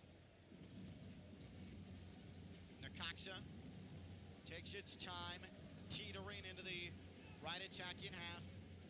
They actually were on the wrong side of possession in the first half, despite playing nearly 30 minutes up a man. They find themselves 1-1 with Inter Miami, who struck first, but then Inter Miami went down a man, and shortly thereafter Necaxa drew level. And now here comes Necaxa again, looking for a lead. Outside left channel along the touchline. Necaxa goes to work. A turn and a deflection on a pass. Bataloni able to retrieve it for Necaxa. Left wing about 40 yards out. Necaxa continues to try and poke and prod. Sanchez to the far touchline. And Necaxa, with Inter Miami trying to press forward, maintains possession. Now charging to the middle, and a shot goes off the crossbar. I think Rios Novo got a fingertip on it on a long, long missile.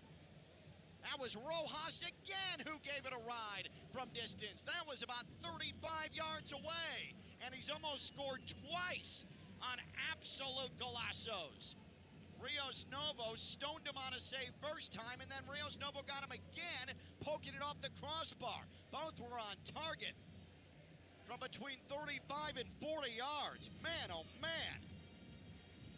Johan Rojas, the Colombian, the second half substitute, is putting on a show, but still doesn't have a goal to show for it. And Inter Miami at some point is going to have to put a body on him.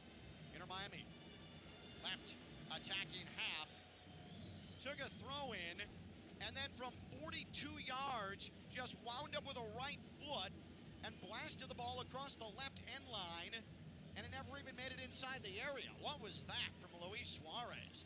Just wasting possession.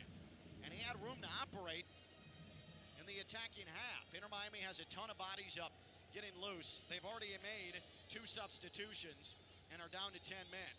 Redondo came on for Messi after the injury in the 10th minute, and then Gonzalo Lujan replaced Tadeo Allende shortly after the Falcone red.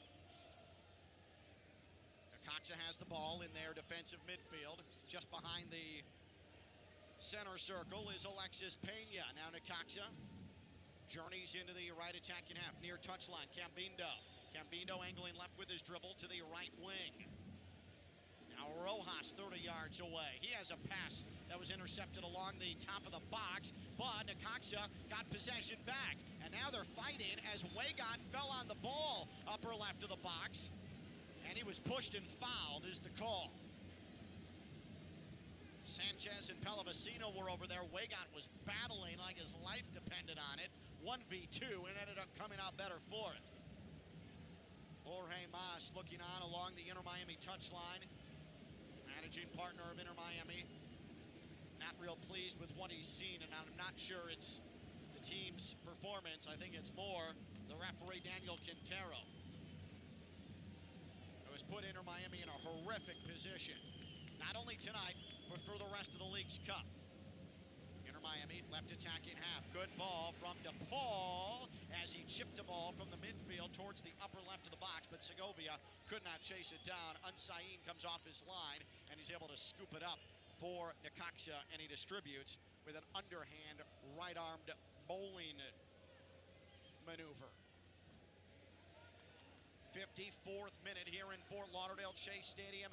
Hot, steamy South Florida. The sun has almost completely set. The lights have taken full effect. Cambindo outside the upper left of the box for Necaxa.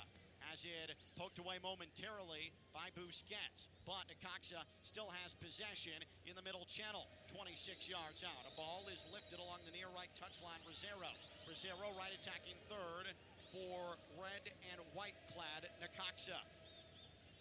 Necaxa, who just recently has acquired a lot of celebrity ownership, including Eva Longoria, about to be the subject of an FX reality series. And a high punch up into the air for Noah Allen in his own penalty D. A push in the back against Necaxa as Badaloni, who is on a yellow card. San Federico Redondo sprawling. Fafa Pico, Yannick Bright, Baltasar Rodriguez, who's back from injury, all warm up for Inter Miami currently, but nobody's taking the penny off. Inter Miami left attacking half. Suarez on the ball. Suarez lays it back in the defensive half. Busquets, good one-time ball, still defensive midfield. Alba near side. Nifty back heel Segovia around a defender, but Redondo couldn't win the ball, and Necaxa wants to attempt to hit on the counter. Coming right up the middle is Necaxa. Rojas onto his left foot. His right foot, it's sprayed to the left of the area. Right attacking third, Necaxa on the far side. Here's Rojas. Gotta look out. Rojas sends it towards the penalty spot. Headed away by Inter Miami. And Inter Miami is going to come out of there with it. Here is Rodrigo de Paul, who is grabbed by the shirt. The referee says play on, and Necaxa wins it back on the right wing. De Paul is incensed. Meanwhile, Pallavicino from the middle channel sends a ball to the outside. Here's a cross and a goal for Necaxa.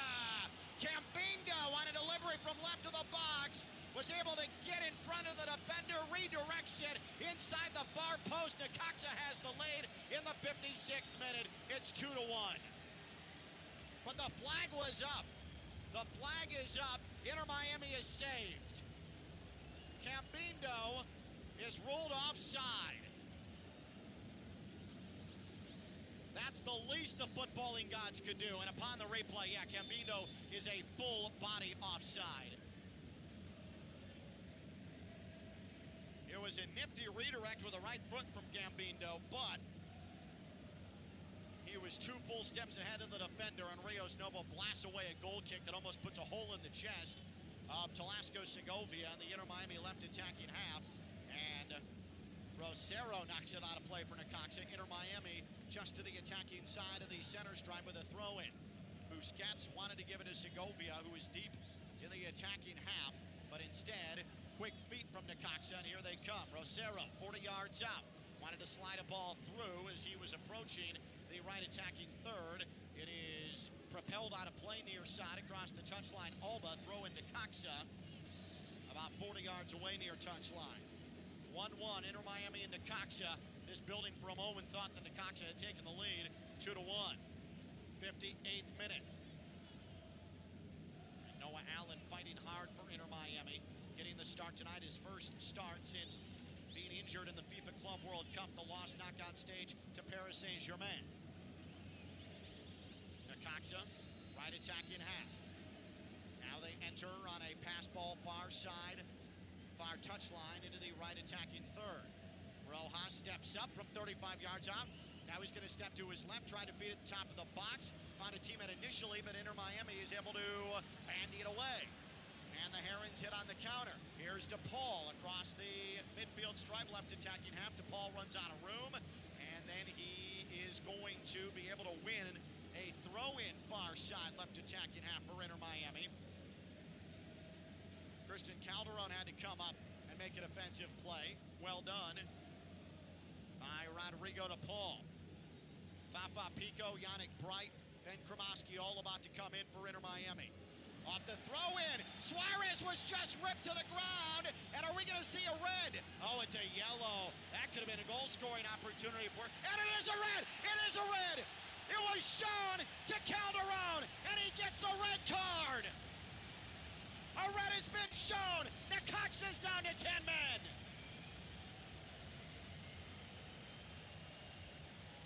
Suarez was grabbed by the neck of the shirt and brought down.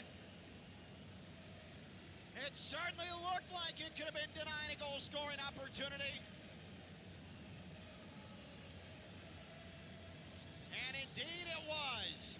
A red is shown to Christian Calderon. And now it's match on, 10 men, both sides. And there's still a half an hour left to play. We just got into the 60th minute.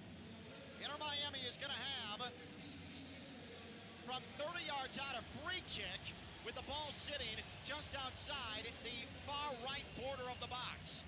Calderon's night is done for Necaxa. Both teams down to 10 men. It's DePaul who stands over this for Inter Miami. Whips the ball into the back post, and it's headed up in the air by Necaxa. It's still fought for. Punched away by Nsain, and a whistle, and a foul against Inter Miami in the box. So 60-41, 60-42, 60-43. Inter Miami, Necaxa even at 1.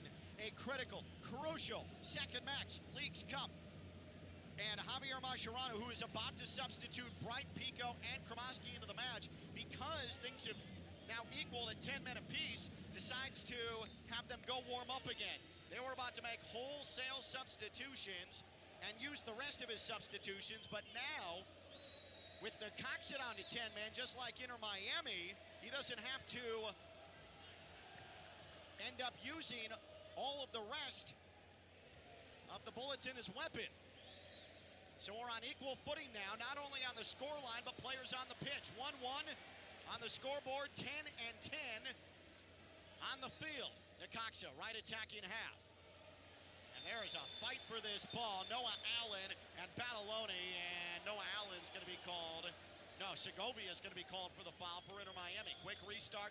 Necaxa, square ball, near side to left wing. Here's Jacob. Outside left channel. Into the middle now.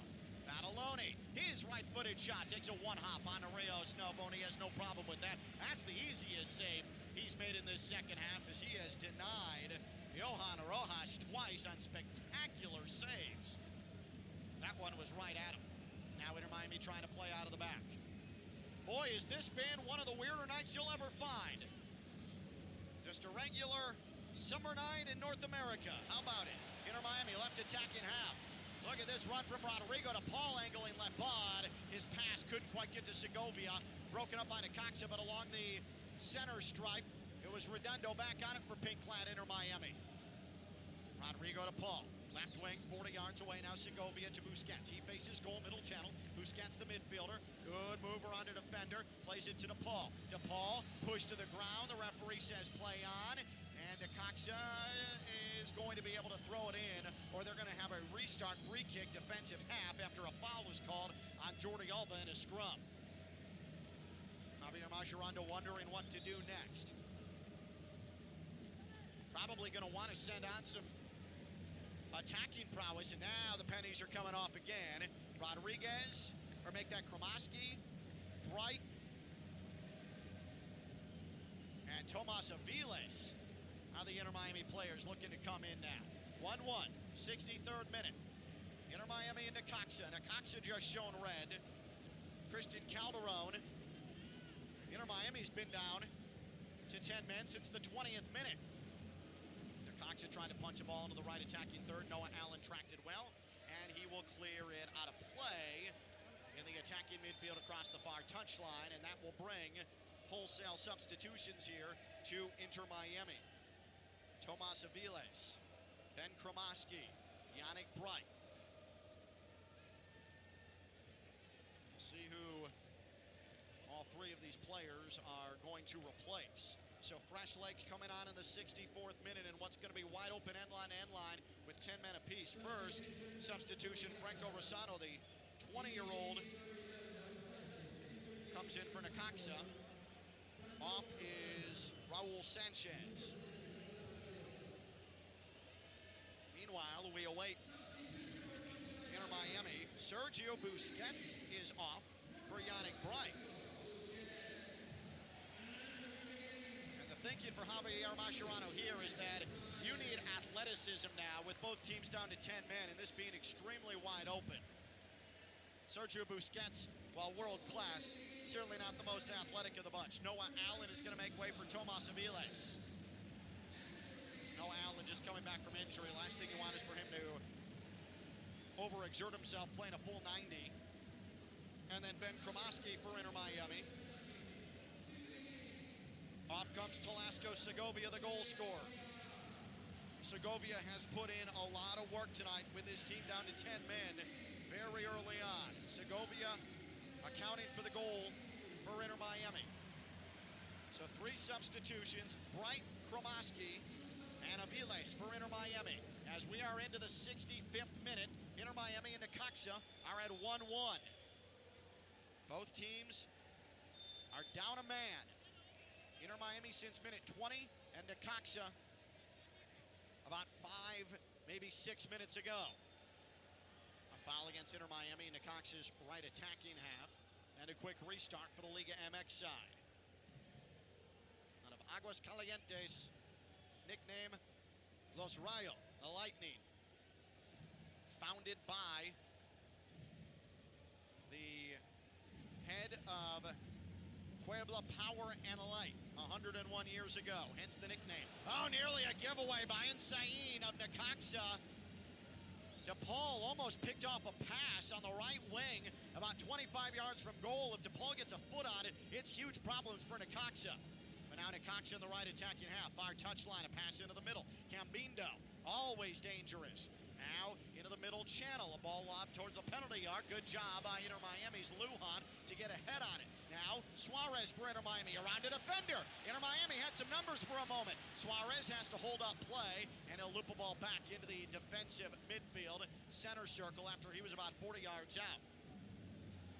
And now a long ball from Alba. He mishit it outside left channel near touchline from just inside the midfield stripe. He's mad at himself, slapped his right thigh after he let it go. Unsain makes the catch out of midair at the top of his own box for Necaxa. Unsain in all yellow tonight, the Necaxa keeper. By the way, Ben Kromaski is the one wearing the captain's armband, and now he has the ball in the defensive midfield. So the homegrown has the captain's armband. And that's for the second time this season that Kromaski's worn that armband. He also wore it in the League's Cup. Or in the Champions Cup, I should say. Necaxa off a throw-in, near side in their right attacking half, will play it into the defensive midfield. 67-32, 67-33, 67-34. Who can do more with 10 men? That's the question. There's a ball sent to the right wing and a handball against Tomas Pantaloni. No, an offside against It's Tomas Badaloni, who is trying to work his way, angling left into a better shooting position. Restart for Inter Miami. Suarez from the near touchline, left attacking half. Oh, great touch in the middle from DePaul. Beautiful feed to the middle for Kromaski. Kromaski, right foot. Oh, he almost chipped the ball home over the keeper from distance. Unsain had the leap for it, but it just went over the crossbar by about 2 feet. Oh, Kromaski lined it up and almost had the proper amount of touch to find the back of the net. Oh, he did not miss that by much. And the ball from DePaul, who is on the move to his right and cut it across his body to a perfect place for Kromaski. That was a masterpiece. Inter Miami asking a question. 68th minute, 1-1, and now Necaxa trying to charge forward from the left defensive half, trying to get to the right attacking third. Quick feet, Yannick Bright to break up a pass, and now Suarez in the midfield circle for Inter Miami, played off the ball fairly easily, but then Yannick Bright's back on it. Suarez 1v1 for a moment, waiting for reinforcements. Suarez near the penalty arc, and he's tackled from behind, and the referee said play on. And there's an injury for Necaxa.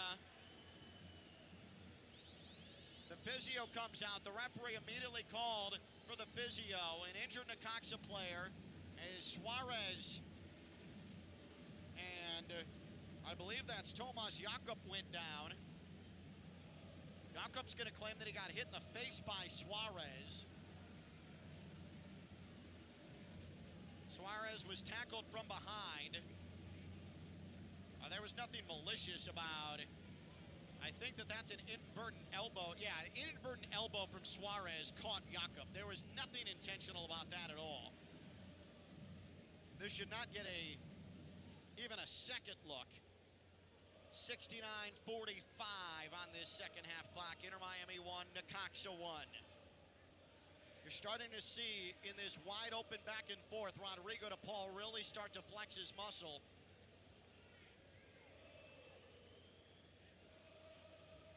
Take a look at the replay one more time. Suarez is just simply trying to get back onto the ball, and it's an inadvertent elbow that hit Jakob in the face.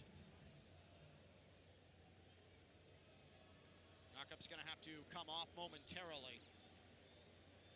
Tomas Jakob, previously of Newell's Old Boys, joined Necaxa on July the 15th. He's a native of Argentina.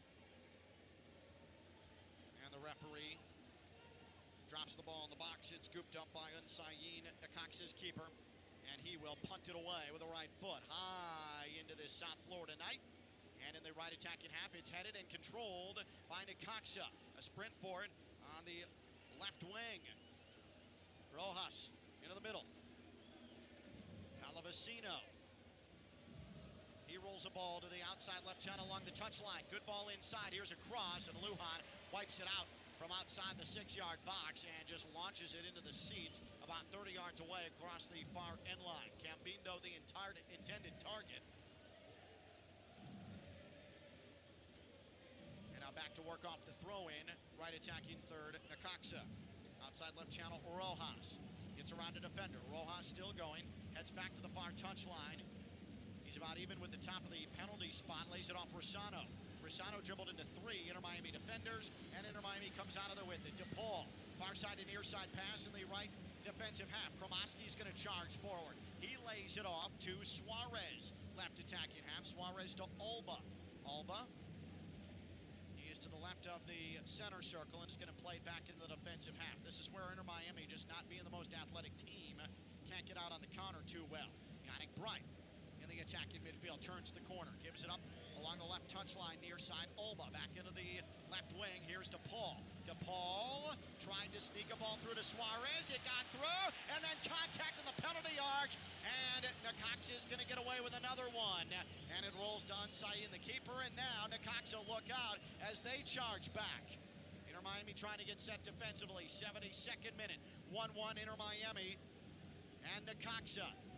Leagues Cup 2025, both teams down to 10 men. Inter Miami since the 20th minute when Maxi Falcone was showing a straight red. Rosero tried to whip in a ball from the right wing, well outside the area, blocked out a play by Jordi Alba of Inter Miami. And we are going to see Ricardo Monreal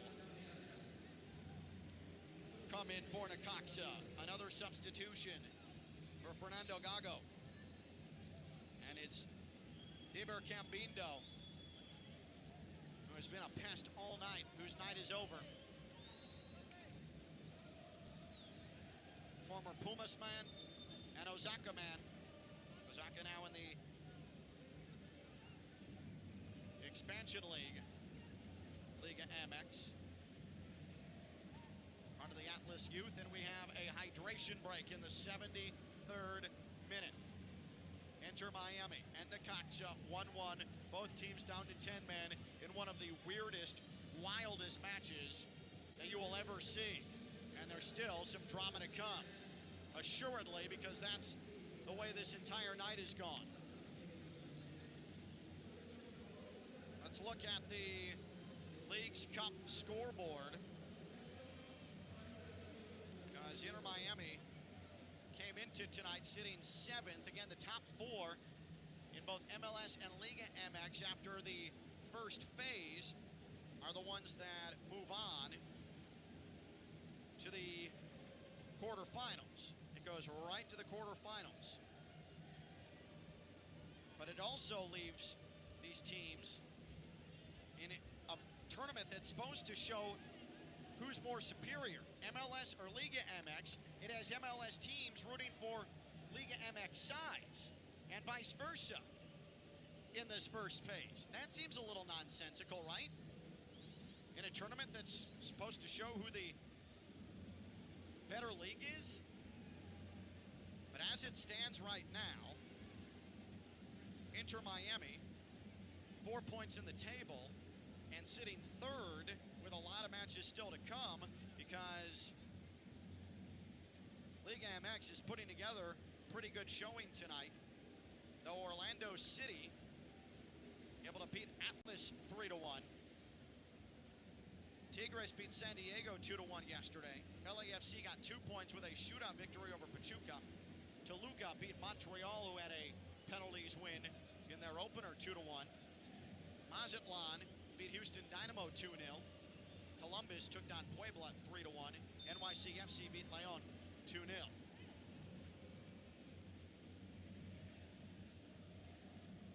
But Inter Miami, if they could get a win, forget goal differential for a moment, a win is the priority, and they have 15 minutes to try and find something. Both teams with 10 men on the pitch. Don't forget, at the end of 90 minutes, at the end of full time, as Inter Miami can't keep it in play, and Necaxa deep in their right attacking third near touchline. If things are even at the end of full time, it goes straight to penalties. Both teams will earn a point in the table, but then an additional point is at stake. Necaxa continues to be bothersome in possession, right attacking third. Finally, winning the ball is Inter Miami, and Luis Suarez near the midfield circle, able to corral it, and now he looks for some help. DePaul has it, left attacking half. Rodrigo DePaul in his second Inter Miami match sends a pillow soft ball to the outside right touch line. Redondo could not deliver a feed to the wing, and Yannick Bright has to come up and sweep it out of play in the Inter Miami left attacking half before Necaxa could get on the ball. Not good there from Federico Redondo. And now Necaxa charges forward in traffic. Some pretty strong footwork there by Necaxa. Ball sent to the left wing, about 5 yards outside the box. Tomas Jakob pushes it backwards, about 30 yards out is Necaxa. Square ball far side and near side. Rosero has it. Right flank. Kromoski comes to defend him. Rosero olays him. Whips in a ball top of the box. It is delivered down by Aviles, no problem. Then DePaul is pushed in the back by Rodriguez of Necaxa. And DePaul restarts play.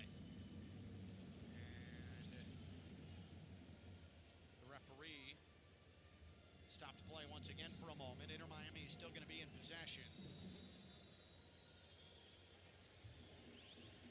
77th minute. Inter Miami had a late dramatic goal from Marcelo Weigott to beat Atlas Wednesday.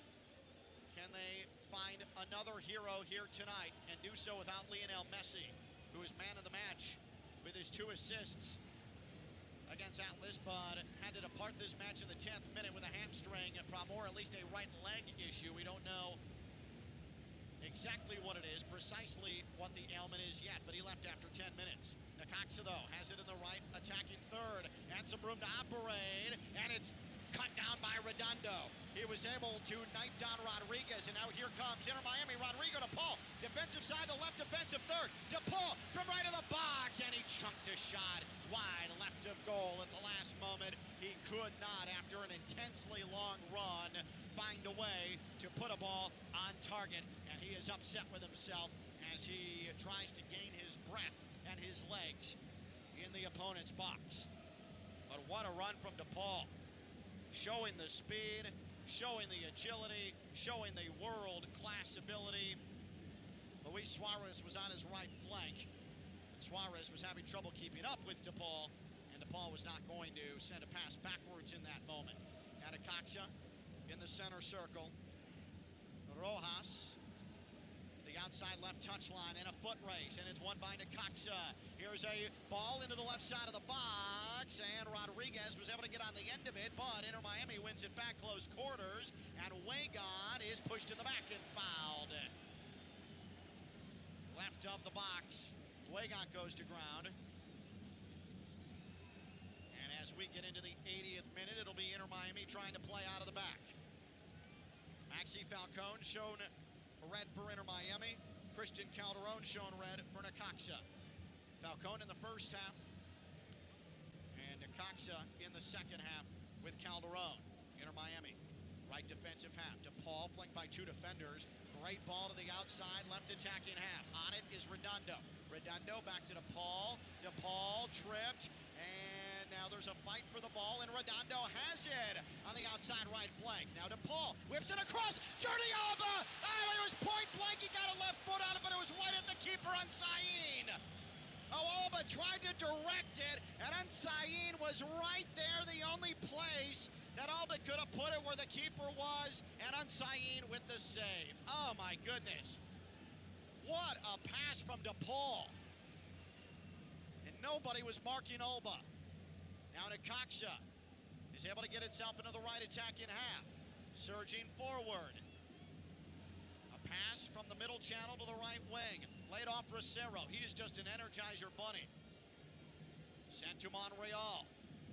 Good ball from the top. Monreal 1v1 against Reyes Novo, and he scores from just outside the right portion, 6-yard box. Slots it by Reyes Novo with a right foot, and Necaxa grabs the 2-1 lead late, and that could be the end of Inter Miami's League Cup hopes.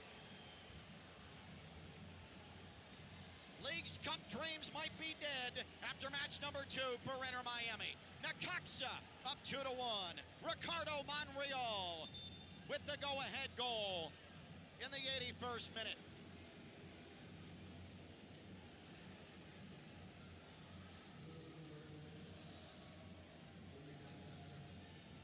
Monreal had 8 career goals for Necaxa, make it a 9th. Inter Miami looked a bit flat-footed after surging up the pitch in that last sequence. Monreal, phenomenal interplay. A 1-2-1 on the right wing. Monreal got beyond Lujan, and it's a goal for Necaxa. Perfectly constructed, 2-1, and this could end up being, when whatever tale is written on this 2025 season, a nightmare evening for Inter Miami with a Lionel Messi injury after playing tons of minutes so far this season in multiple competitions, and then, unless something fast changes, a loss early in Leagues Cup play to end hopes of returning as champions like they were in 2023. A foul against Necaxa, and Inter Miami's left attacking third, right of the box. It's on Monreal, and Inter Miami is going to have a set piece opportunity. Again, right of the box. Not even with the penalty spot far side. 82.5 minutes have expired. Inter Miami now is just hoping for penalties and 2 points in the table.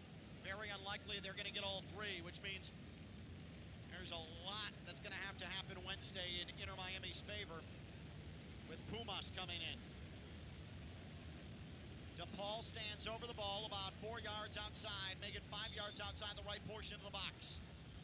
DePaul serves into the middle, and it's punched away by Nsayin. Right back to DePaul on the right wing. Now Wagot rolls it to Kremoski. Now DePaul cut off as he tried to cut to the inside, and look out. It is a 3-on-2 for Necaxa. Coming forward and having it taken away was Rosero for Necaxa. Well done by Alba. Then Alba has it stolen by Rosero again. Tired legs out there. Advantage Necaxa with the 2-1 lead. Here's Rojas. Wanted to send it to the penalty arc and pick out Pallavicino. It rolls to the near right corner instead, and here's a ball played right portion of the box. Badaloni delivers it outside the right portion to the area. Pallavicino onto the right wing, Rojas. Now Rosero. Good job to spray it back to the outside again. Pallavicino right to the area. Inter Miami tucking the defense into the box. It's sent to the right of the penalty arc. Here's Rojas. He's dispossessed. Now Suarez. Kremoski trying to race out of the defensive half and will to the right of the midfield circle. And then he is confronted. Lost possession of the ball for a moment. Foot races on right wing. And the Necaxa defense able to play it back onto the keeper, Nsayin. 2-1 Necaxa has Ricardo Monreal, the second half substitute, produce the game winner for Necaxa. Inter Miami has been without Lionel Messi since the 10th minute, been down to 10 men since the 20th minute. And will that spell doom for them, down 2-1. Inter Miami had a 1-0 lead after minute number 11 thanks to Telasco Segovia, an equalizer in the 33rd from Necaxa. And now the go-ahead goal with Monreal, the potential game winner, late on in this match. Miami in the midfield. DePaul pops the ball up over the top. Suarez to the upper left of the box. Suarez holds up play and fell over the ball. Trying to cut it back and gives it up. Oh boy. Luis Suarez showing every bit of his age and his bad knees there. Oh man. And unfortunately for Luis Suarez, one of the greatest strikers this planet has ever seen, that is going to be all over the low light reels in the footballing world tomorrow.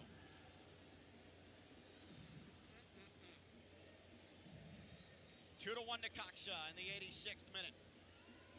Inter Miami able to win the ball back in their right defensive half. Yannick Bright with a bad giveaway in the midfield. And look out, he's able to recover though and win it back. Well done by Yannick Bright as he took it right off the feet of Badaloni. And Necaxa really aggressive in their attacking half, trying to win the ball back. Alba is grabbed and fouled by Badaloni. And in the 86th minute, Inter Miami back into the left attacking half near side across the center stripe. DePaul finds Bright. Bright along the near touch line, and it is knocked out of play by Rodriguez of Necaxa. Inter Miami, a throw in. Top of the box extended near side, left side. Left attacking third. Inter Miami plays it into the attacking midfield, and it's swept into the midfield circle for Tomas Aviles. Pink-clad Inter Miami down 2-1. 86 and a half minutes have expired. Leagues Cup, Match 2, Phase 1. A loss tonight would mean big problems. Kremoski lobs a ball towards Suarez, and he almost headed it past the keeper outside the 6-yard area, but he put it to Nsayin's left shoulder, and Nsayin able to snag it out of midair, redirecting his body. Great ball from Kremoski. A defender got a head on it, but Suarez still able to put his forehead into the ball, but Nsayin, quick reflexes to keep it 2-1 Necaxa. And now Necaxa back in the right attacking third. Aviles is able to win the ball away, and Inter Miami, can they run with Redondo? Redondo got past a defender into the midfield. Short range pass to Paul, and DePaul is dispossessed. And Necaxa goes back to work right attacking half. Nifty move along the touchline. Pallavicino as Bright comes to harass him, and a foul against Yannick Bright, 40 yards away from goal near side. And we have 87 and a half minutes on this second half clock. Inter Miami won't be completely dead if they lose tonight, but it is going to have to take not only a monumental rout, likely without Lionel Messi Wednesday, of Pumas, but also a whole lot of heavenly help from everywhere else in Leagues Cup play on Wednesday as well. Here's Necaxa, left to the penalty arc. And Badaloni was dragged to the ground by Wagon of Inter Miami. The referee says play on. Inter Miami fortunate there. DePaul on a square ball, far side to near side. Left attacking half. Redondo is tackled down. And then a second time, and the referee says play on. And then Inter Miami has Redondo played across the touchline. And it'll be a defensive third throw-in for Necaxa. DePaul is furious. Redondo is furious. But honestly, with what happened on the other end, you can't complain too much because Badaloni was dragged down by Wagon in the upper left of the box.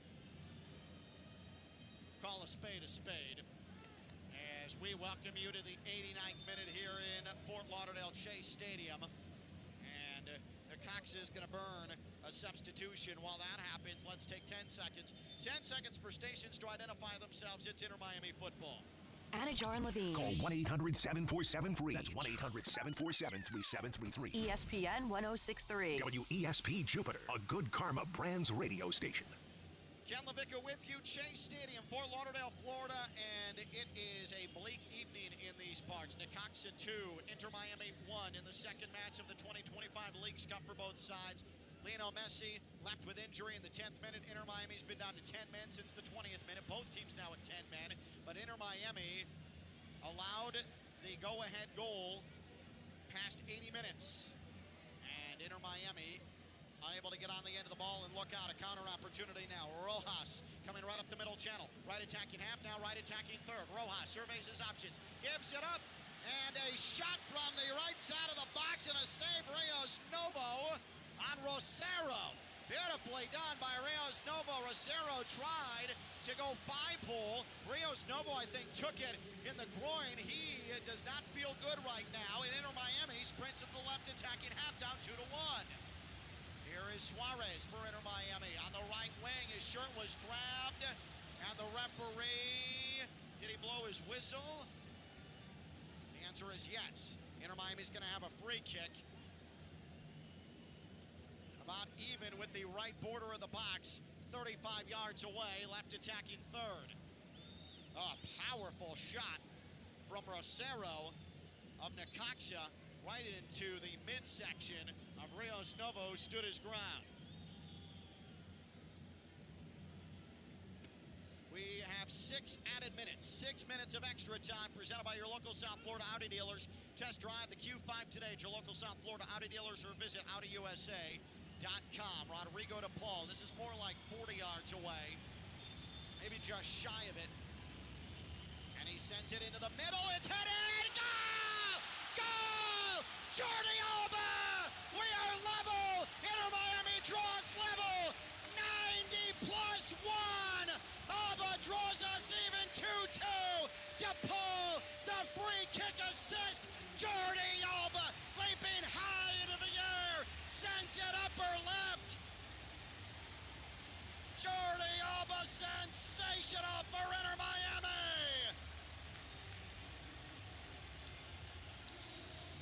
Jordi Alba saves Inter Miami, and there's still 5 minutes for a winner. He was well onside, and Inter Miami can at least play for 2 points on the table if this stays level, and they have a frantic 4 minutes to come. Jordi Alba from just outside the 6-yard box redirects a header, left side of goal. And it's game on in Fort Lauderdale, 2-2.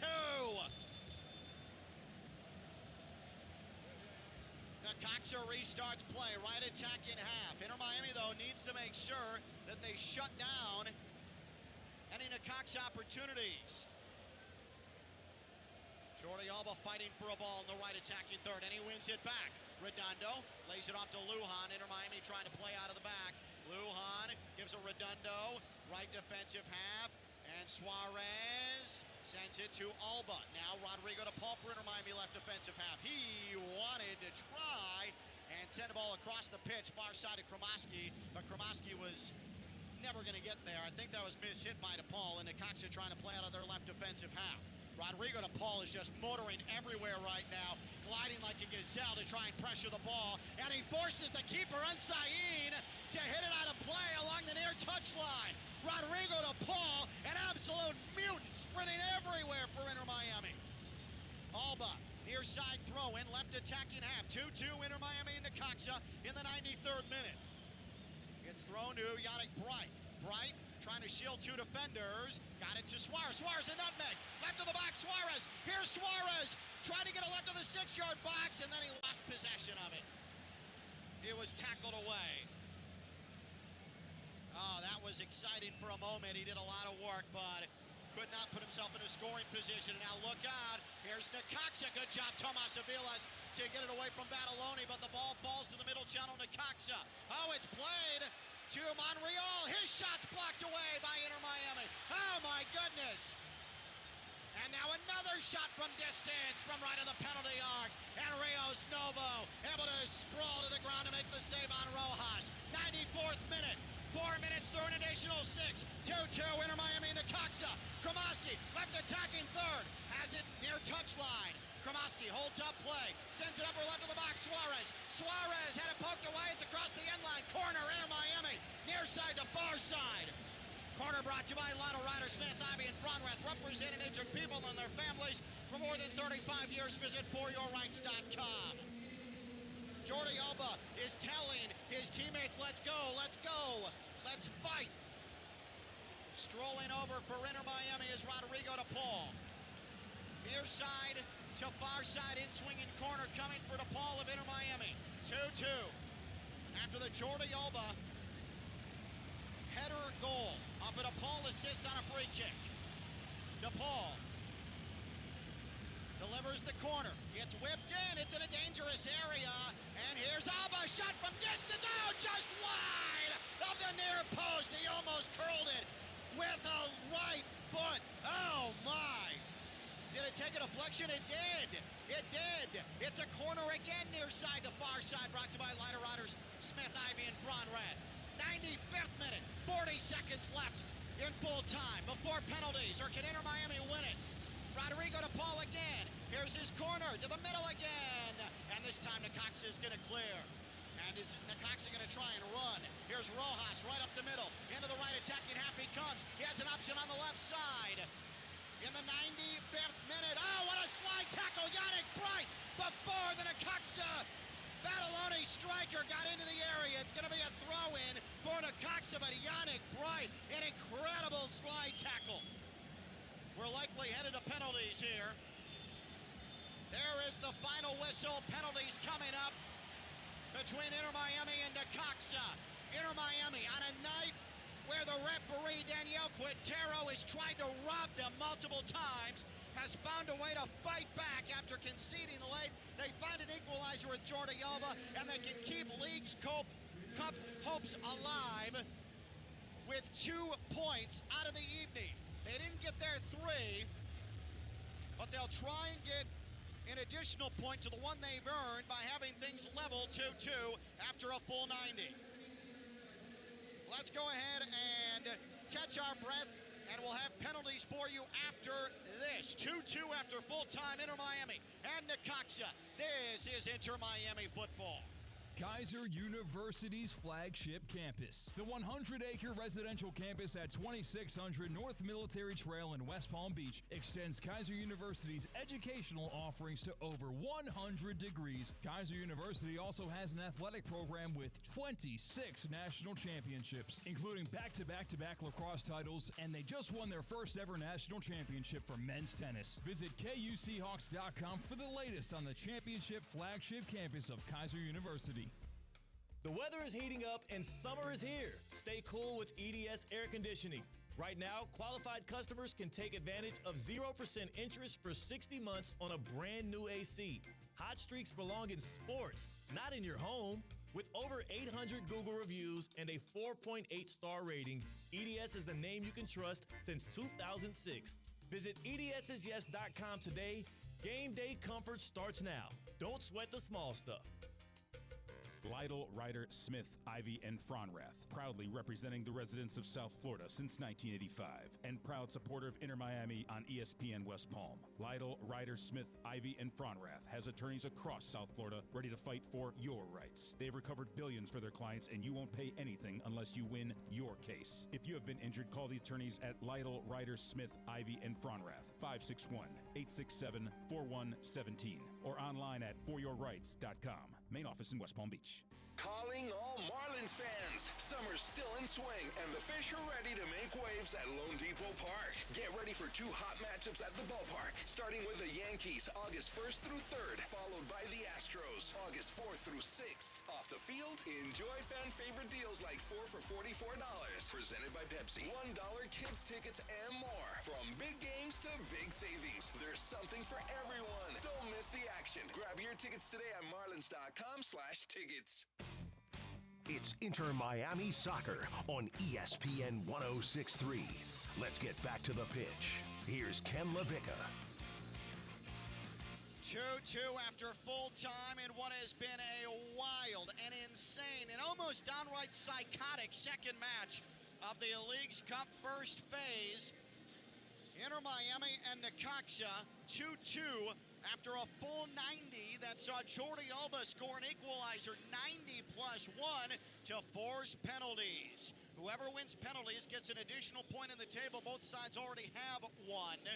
No one's going to earn 3 tonight, but for Inter Miami, it is imperative that they grab the additional point to at least give themselves a Hail Mary chance of advancing through to the knockout stage this coming Wednesday when Pumas comes to Fort Lauderdale. Lionel Messi, injured in the 10th minute, had to leave, and we have not seen him since. Maxi Falcone, 10 minutes later, after Telesco Segovia scored in the 11th minute for Inter Miami on a golazo right foot from outside the box. Maxi Falcone shown the harshest straight red you'll ever find. Inter Miami's been playing down 10 men since the 20th minute. And then Necaxa would equalize in the 33rd. That was the scoreline at halftime. Then in the second half, Inter Miami and Necaxa going back and forth. Necaxa would be shown a red. Christian Calderon was sent off. But down to 10 men, Necaxa got a goal from the recently subbed on Ricardo Monreal, beating Rocco Rios Novo in the 81st minute. That set up the Jordi Alba heroics to send us to penalties. And how about this? Ezequiel Ensayin, the veteran, previously Defensa y Justicia and Newell's Old Boys in Argentina. He has been a part of some critical penalties for trophies in his time. He'll be in goal for Necaxa, and the 24-year-old, still green, still raw, Rocco Rios Novo, who has had sensational save after sensational save in this tournament so far. He is between the sticks for Inter Miami. Necaxa will kick first in the right box, right side of the pitch. And first up is Agustin Pallavicino for Necaxa. The Argentinian against Rocco Rios Novo. Necaxa, white tops, red sleeves, red shorts, green lettering, numbering, and trim. Rocco Rios Novo in blue, goalkeeper Inter Miami. Pallavicino against Rios Novo to start penalties. There's the whistle. Pallavicino approaches, and he sends it lower left of goal past Rios Novo, who started to guess right, went back to his left, and was well late by that point. And Necaxa scores its first attempt. Rios Novo seemed very indecisive there on that penalty attempt. So now it's Rodrigo de Paul who will go first for Inter Miami. The now former Atletico Madrid man, the world champion with Argentina, in his second appearance in a pink Inter Miami shirt. And he is pressed into a high-pressure situation. He got the assist on the equalizer, 90+1 to Alba. And now he'll start off penalties for Inter Miami. Again, this is the right portion of the pitch in the area. Against Unsain, and DePaul, a cheeky slot with the right foot inside the right post, and he tells the fans to stand up and get loud. Unsain guessed the right way, went to his right and headed to his left. Pretty easy for Rodrigo DePaul, and both teams have converted on a penalty. Up next is Necaxa, and this is Johan Rojas, who was vandalized twice by Rios Novo on 2 shots from distance and 2 miraculous saves from the young keeper. Rojas will try and beat him this time around from significantly closer. The second penalty for Necaxa. Rojas, and he planted it upper left. An extremely confident take. Nobody stopping that. And Necaxa has converted for a second time. They are 2 for 2. And now Inter Miami will have Ben Kromaski step to the spot wearing the captain's armband. Kromaski, the multi-capped U.S. men's national team man, will place the ball on the spot and look to even up this penalty shootout at 2. Kromaski places the ball. Kromaski, who converted multiple times League's Cup run 2023. Against Unsain of Necaxa. There's the whistle. Kromaski approaches, right foot into it, and he scores. He sent it right up the middle. Diving to his right was Unsain, and Kromaski beat him without a problem. 2 conversions for both sides in 2 attempts. And now Rocco Rios Novo gets another shot. Inter Miami's goalkeeper. Kromaski gives Rios Novo a little bit of a kiss on the cheek and says, let's go.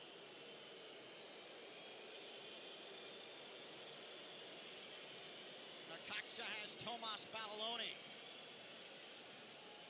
who had the first goal tonight for the Liga MX side.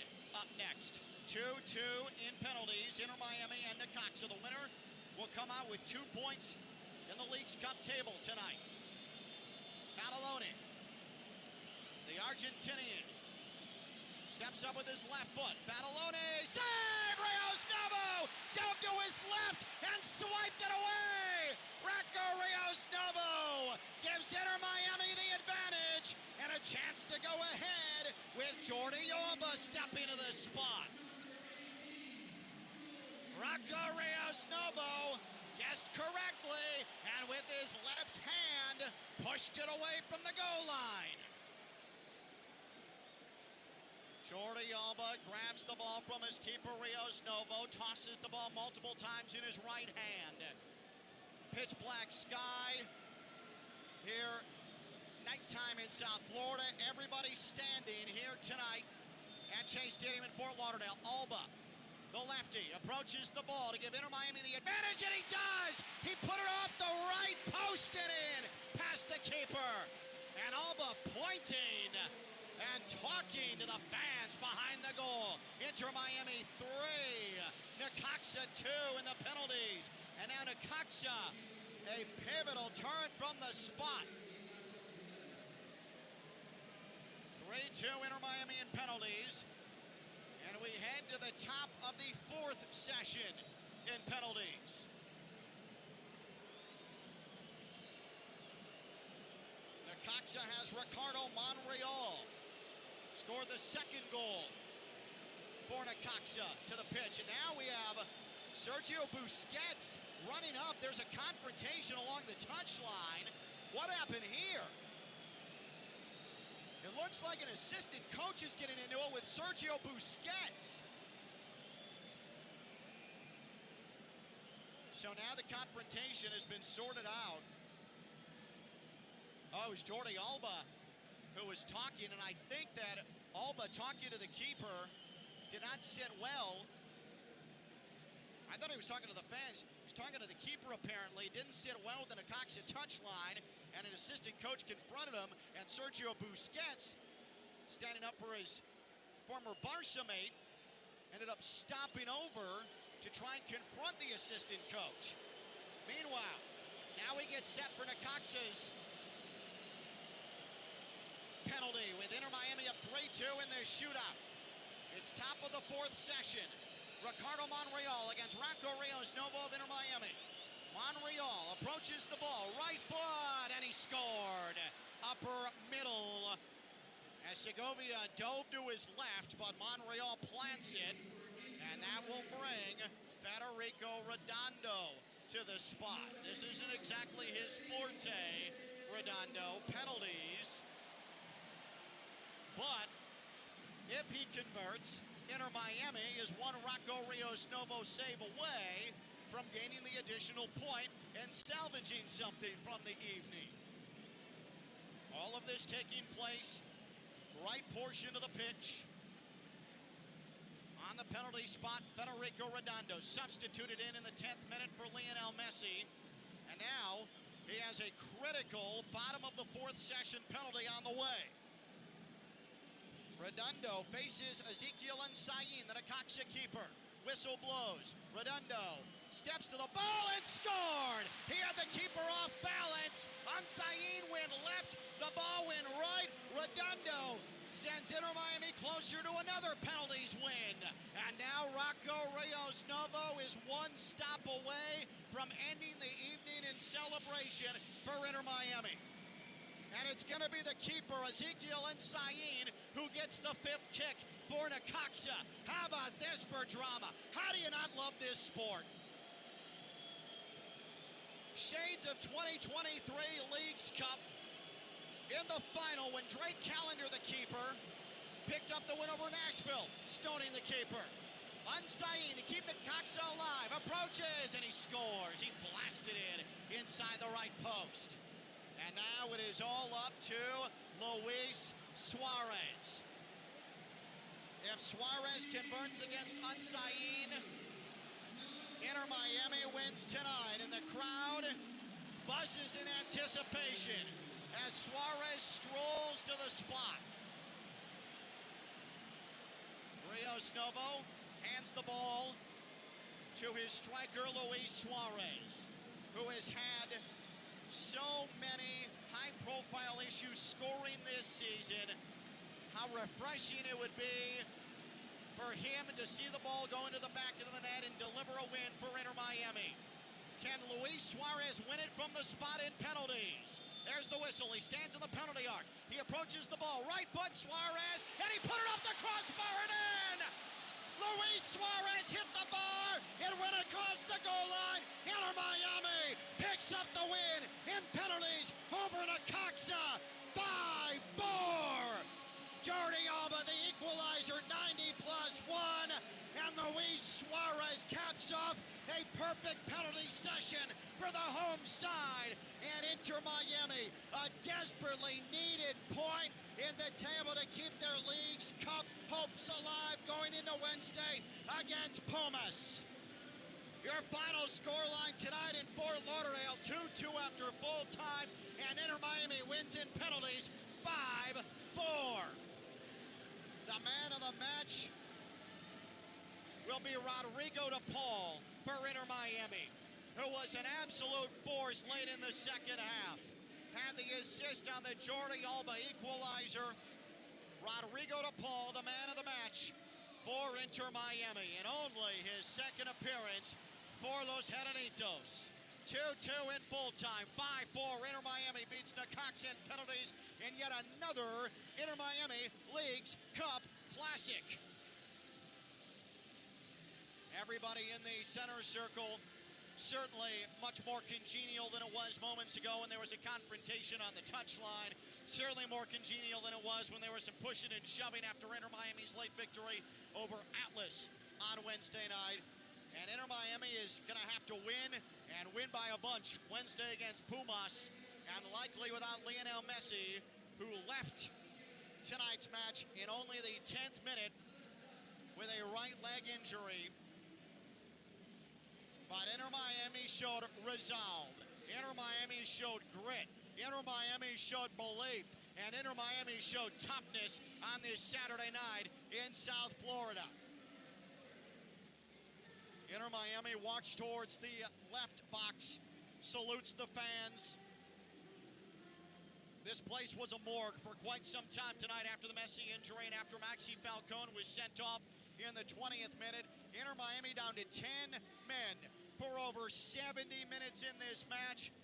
Able to find a way to pull out 2 points and get a penalty shootout victory over Necaxa. 2-2, the full 90 scoreline, 5-4 in penalties, Inter Miami with the win. Want to thank everybody involved here tonight. What a match. Every Leagues Cup match to this point has been absolute pandemonium for Inter Miami, both good and bad, every single inch of the spectrum. Mike Rizzo's about to take over with the Postgame show back in the network studios in West Palm Beach. We're letting his heart rate cease just a bit. Don't want him blacking out on air. But Inter Miami comes out with a penalties win. Oscar Gonzalez, the OG, our on-site engineer. Big thank you to him. I am Ken LaVicka. Your final scoreline for a final time in this second match, Phase 1, 2025 Leagues Cup from Chase Stadium in Fort Lauderdale. Inter Miami 2, Necaxa 2, and Inter Miami wins it in penalties 5-4. Luis Suarez with the deciding kick. This is Inter Miami football. Good night, everybody. A bicycle kick is a risky move, and risky can be exciting for soccer, but not for your money. PNC Bank believes boring is better. It's the smart and steady way to manage your finances and save the excitement for all you want to do in life. See how at pnc.com/brilliantlyboring. PNC Bank, brilliantly boring since 1865 and proud to sponsor Inter Miami CF radio broadcasts. PNC Bank, National Association, member FDIC. It's Theo Dorsey, and I'm feeling hot, hot, hot. Temperatures are up, but your water shouldn't be full of mystery floaties. Culligan's got your back with water testing and reverse osmosis systems to keep things clean, cool, and crisp this summer. And get this, you can try it for just $10 a month. Stay cool, stay hydrated, and stop drinking who knows what. Visit Culligan.com today to schedule your free water test. Hey, Culligan man!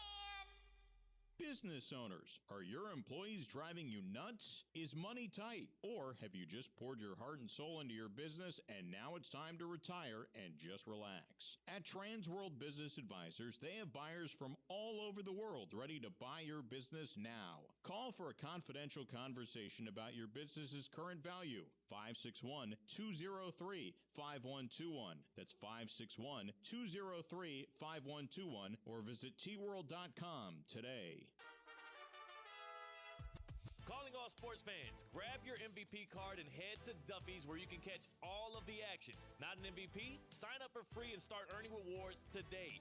Duffy's is voted the best sports grill year after year with their award-winning burgers and wings. Don't forget about Duffy's famous 2-for-1 drinks all day, every day. And with over 80 TVs in every location, you'll never miss a minute of the game. Visit Duffy'sMVP.com to learn more. Duffy's, our game is always on. Hey, Steph Prince here, General Manager of ESPN West Palm, to tell you about a team that has meant a lot to me and this community for a long time. Bob and the team at Bradley Heating and Air Conditioning have been helping me stay cool for years, whether at home or in the office. And living in South Florida with 3 kids, I don't know what I'd do without them. Family owned and operated, serving Royal Palm Beach and beyond since 1980. Let the knowledgeable and trained team at Bradley help you with your residential and commercial needs, installation, repair, seasonal maintenance, upgrades of all makes and styles and models of HVAC equipment, and so much more. Bradley Heating and Air Conditioning does things right the first time and makes the process smooth, stress-free, and most importantly, keeps you cool. Give them a call at 561-793-7497. That's 561-793-7497 or BradleyAir.com. Any need, big or small, trust the amazing team at Bradley Heating and Air Conditioning. Lytle, Ryder, Smith, Ivy, and Fronrath, proudly representing the residents of South Florida since 1985, and proud supporter of Inter Miami on ESPN West Palm. Lytle, Ryder, Smith, Ivy, and Fronrath has attorneys across South Florida ready to fight for your rights. They've recovered billions for their clients, and you won't pay anything unless you win your case. If you have been injured, call the attorneys at Lytle, Ryder, Smith, Ivy, and Fronrath, 561-867-4117, or online at foryourrights.com. Main office in West Palm Beach. Want more from your drive? This is it. The all-new Audi Q5. With a powerful, sporty silhouette, dynamic handling, and responsive steering that makes every ride better than the last. An all-new interior with a digital stage built with you in mind. Introducing the all-new Audi Q5. Our best made better. Putting the ball behind the keeper takes lots and lots and lots of tireless work that leads to something brilliant. It's the same with PNC Bank. They take a smart, practical approach with your money so you can score brilliant financial goals. PNC Bank, brilliantly boring since 1865 and proud banking sponsor of Inter Miami CF radio broadcasts. Visit pnc.com/brilliantlyboring. PNC Bank, National Association, member FDIC. Kaiser University's flagship campus. The 100-acre residential campus at 2600 North Military Trail in West Palm Beach extends Kaiser University's educational offerings to over 100 degrees. Kaiser University also has an athletic program with 26 national championships, including back-to-back-to-back lacrosse titles, and they just won their first ever national championship for men's tennis. Visit KUSeahawks.com for the latest on the championship flagship campus of Kaiser University. The weather is heating up and summer is here. Stay cool with EDS air conditioning. Right now, qualified customers can take advantage of 0% interest for 60 months on a brand new AC. Hot streaks belong in sports, not in your home. With over 800 Google reviews and a 4.8 star rating, EDS is the name you can trust since 2006. Visit EDSIsYes.com today. Game day comfort starts now. Don't sweat the small stuff. The pink smoke is in the air. This is the Inter Miami Postgame Show. Here's Mike Rizzo. He approaches the ball, right foot Suarez, and he put it off the crossbar and in! Luis Suarez hit the bar, it went across the goal line. Inter Miami picks up the win in penalties over Necaxa, 5-4! Herons winners over Necaxa in PKs 5-4, and what a topsy-turvy, crazy match this was tonight in South Florida. Welcome on in, folks, to your Inter Miami postgame show. I am your host, Mike Rizzo, and we will go through all the highlights from the 5-4 win in PKs for Inter Miami over Necaxa. Big news, big kind of story of the night. Listen, great win for Inter Miami. They get 2 points on the League's Cup table. If you go to PKs and you win in PKs, you get 2 points. If you win in regulation, it's 3. If you get a draw, it's 1. And obviously, if you lose, you get 0 points.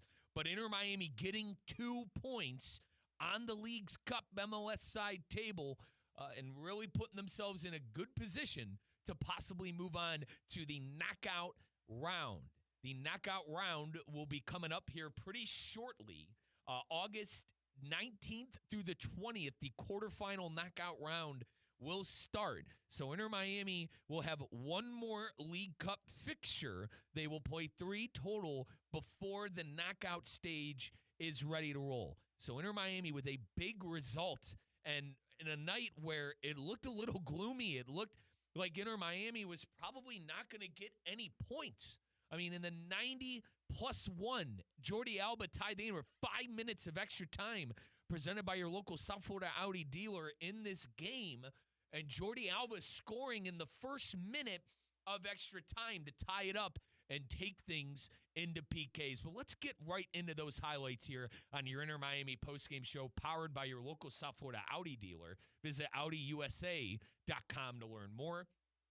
The headline tonight will read, Inter Miami goes through in PKs, but also will read, this man leaving in the 10th minute due to injury. Messi's night is done. Incredible. So Messi has to come off, and this is about to take over social media as he heads straight to the dressing room. So Lionel Messi departs in the 10th minute. Messi went to ground in the 7th minute. He made a pretty nice move on the ball, got inside of the box, and went to ground. I thought it could have been a foul on the play, but the referee, for most parts of the night, swallowed his whistle when it seemed like there was going to be a foul on Necaxa against Inter Miami, but no foul call on Messi going to ground in the 7th, and he ultimately gets hurt. We're hearing a right leg injury, not reporting anything, folks, just kind of speculating on what the injury might be. We have not heard anything official yet. Want to make that clear. Nothing official yet on Inter Miami's Lionel Messi exiting the game in the 10th minute, but I am speculating right leg injury, possible hamstring. Let's move on to Telesco Segovia opening up the scoring not shortly after Lionel Messi exited the pitch. Here's Segovia in the 12th. Chips it forward. Here's Rodrigo to Paul, middle channel. He heads it to the left. He has Segovia. Segovia into the penalty arc. Has to drag. Segovia right foot. And he scored! He picked it out upper right. What a shot from Segovia. Took his time. And he aimed it past the keeper and Sain. Segovia, just moments after Messi has to depart with injury, sends Chase Stadium into a frenzy. 1-0, Inter Miami, 11th minute, second straight match with a goal for Telesco Segovia. What a snipe, Ken Levica was about to finish and say. I mean, if you're watching on the YouTube stream, Damian Perez, our producer for Deportes Radio and the Spanish side for Inter Miami, he taught me a little celly. You know, you're waving your finger like you did something great. You know, what a goal by Telesco Segovia. That marks Segovia's second goal in 2 League Cup fixtures. He opened up the scoring against Atlas this past Wednesday, and now against Necaxa, opening up the scoring. That's 2 goals in 2 games for what a lot of people are saying the signing of the year for Inter Miami in Telesco Segovia. And like I said, if you're watching on the stream, man, whew, what a goal for Telesco Segovia. A little finessey upper right corner. Let's take a listen to one of the worst red cards, or I was about to say I've ever heard. Rather, one of the worst red cards I've ever seen, because I went and watched this one on the highlights on social media. Here's Maxi Falcone getting sent off way too early. It was a weak ball back from Weigup, but Falcone, instead of trying to usher the ball all the way back to his keeper, it's a straight red. Oh, my goodness. Maxi Falcone has been shown a straight red left of the penalty arc. That seems massively extreme.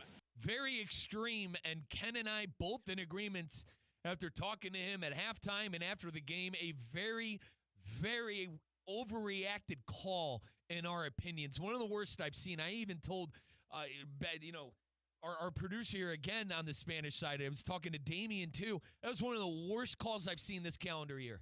I'm ready to take it that far. In 2025, that is the worst call I've seen so far this calendar year on the football side. But Maxi Falcone sent off with a straight red card in the 17th minute. Necaxa was able to tie things up in the 33rd minute. Their striker, Baldolani, finding the back of the net. Here is a cross and a goal for Necaxa.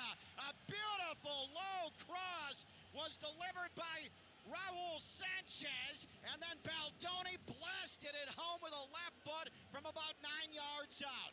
The marking was poor. Inter Miami pays. We are level 1-1, 33rd minute. And Noah Allen's the guilty party, and he is cursing himself walking back to the midfield circle. So Badaloni able to score and tie things up at 1 when we officially reached halftime after that. But in the 61st minute in the second half, Calderon for Necaxa picked up a red. Is this a makeup call? Certainly looked like it could have been denying a goal-scoring opportunity. And indeed it was. A red is shown to Christian Calderon. And now it's Matt John, 10 men, both sides. And there's still a half an hour left to play. We just got into the 60th minute. The craziness just starting in South Florida. 61st minute now, 10 men to 10. Inter Miami with 10. Necaxa with 10. But 81st minute, the sub, Monreal, able to get in and make things 2-1 and very interesting down there at Chase Stadium. Good ball from the top. Monreal 1v1 against Reyes Novo, and he scores from just outside the right portion, 6-yard box. Slots it by Reyes Novo with a right foot. And Necaxa grabs the 2-1 lead late. And that could be the end of Inter Miami's League Cup hopes. Certainly looked grim for Inter Miami in the 81st minute, but don't sweat because new acquisition, Rodrigo De Paul with a beautiful ball to Jordi Alba. And he sends it into the middle. It's headed. Goal! Goal! Jordi Alba! We are level. Inter Miami draws level. 90+1. Alba draws us even 2-2. De Paul, the free kick assist. Jordi Alba leaping high into the air. Sends it upper left. Jordi Alba sensational for Inter Miami. Jordi Alba saves Inter Miami, and there's still 5 minutes for a winner. So Rodrigo De Paul ushering in the goal to Jordi Alba. 2-2, 90+1. 90+1.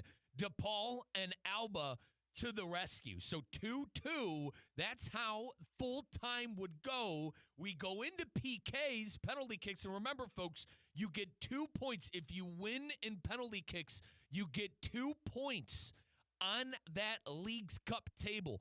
18 teams in Liga MX, 18 teams in the MLS. There's 2 tables in League's Cup. 18 teams from the Mexican League, 18 teams from the American League, MLS. 4 teams from each table move on, the top 4 teams. So this was a big result for Inter Miami to go through in penalties. Let's take a listen to Rocco Rios Novo getting a save on the striker, Baldolani. Steps up with his left foot. Badalone, save! Rios Novo dove to his left and swiped it away. Rocco Rios Novo gives Inter Miami the advantage and a chance to go ahead with Jordi Alba stepping to the spot. Alba would make his penalty, and then the goalkeeper for Necaxa, Unsein, ended up making his as well. He was the 5th and final taker for Necaxa. So things came down to Luis Suarez. If Suarez makes it, Inter Miami wins. If he misses it, the penalty shootout would continue. Let's take a listen to Suarez. He approaches the ball, right foot Suarez, and he put it off the crossbar and in. Luis Suarez hit the bar. It went across the goal line. Inter Miami picks up the win in penalties over Necaxa. 5-4. So Inter Miami getting 2 points on the League's Cup table and beating Necaxa tonight on your Inter Miami English radio network. Let's head on over to that table for League's Cup. Inter Miami sitting in second place with 5 points. They had the win against Atlas this past Wednesday, and then they went through in penalties tonight, getting 2 points. So Inter Miami able to get their 2 points and get things rolling in League's Cup. Let's update you on a couple of fixtures going on right now in League's Cup. Minnesota United tied with CF America 1-1 in the 27th minute. Minnesota United sitting, as of right now, if the fixture would end in a draw, they are in second place on the live line. 4 points on the live line. Obviously, Minnesota United could still win the game in regulation and get the full 3, making it 6, and having them be in first place on the MLS side of the table. But regardless what happens tonight in the fixtures, Inter Miami in that top 4 for the foreseeable future. Miami will be playing their next fixture coming up here on Wednesday. No rest for the wary as Inter Miami will be wrapping up their League's Cup Phase 1 matchups. How about that? Mouthful on Wednesday against Universidad Nacion. Wednesday, August 6th, another home game at Chase Stadium. So Inter Miami will be doing battle against Universidad Nacional. How about that? I'm working on my Spanish, by the way. Universidad Nacional. That is Wednesday, August 6th, and the big storyline heading into that game, and how can it be? What's the status of Lionel Messi? The injury. How long might he be out?